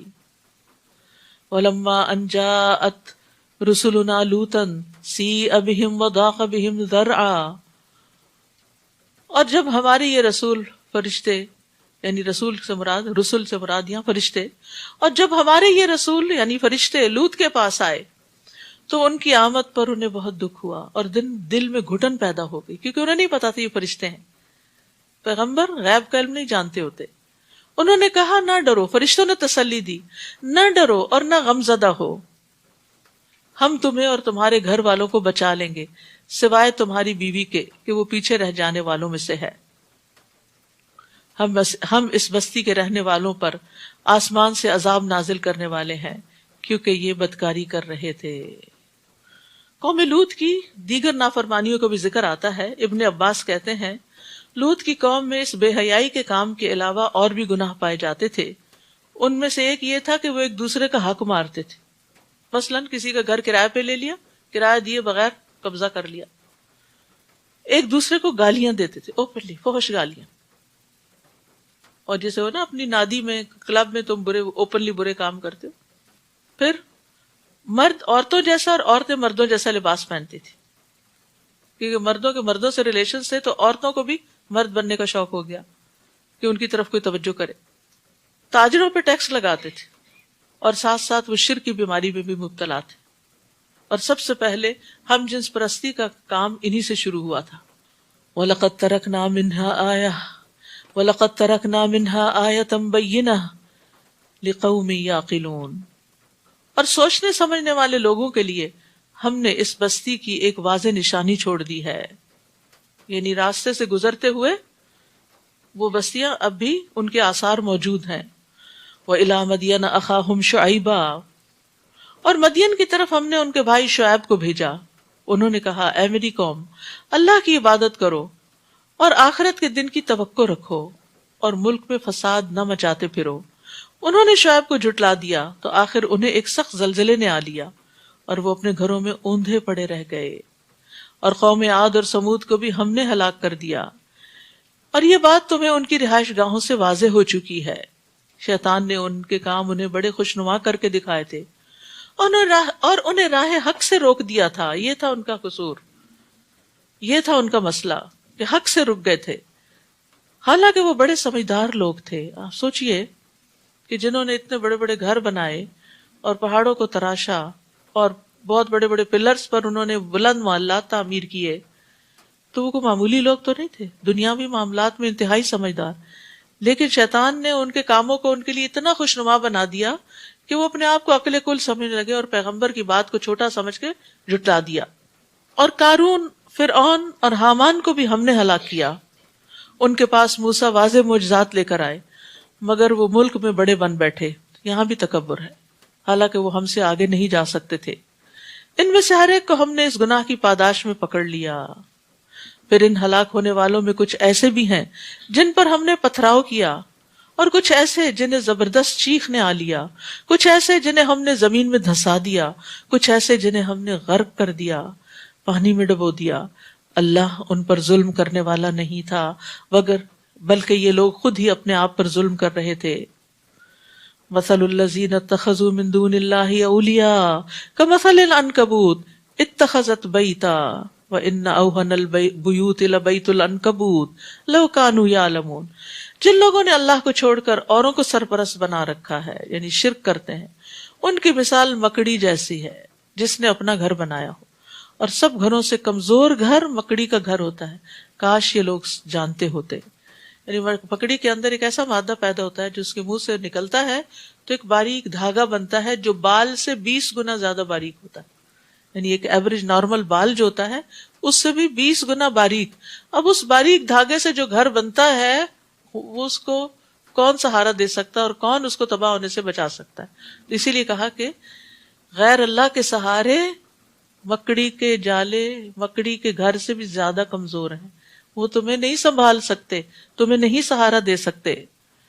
تو یہ مثال اللہ نے ان لوگوں کے لیے بیان کیا ہے جو اللہ کے علاوہ باطل معبود بنا لیتے ہیں، جو ان کو نفع نقصان نہیں پہنچا سکتے، جیسا کہ مکڑی کا گھروندا انسان کو نہ سردی سے بچا سکتا ہے، نہ گرمی سے، اور نہ اس میں رہنے کی کوئی جگہ۔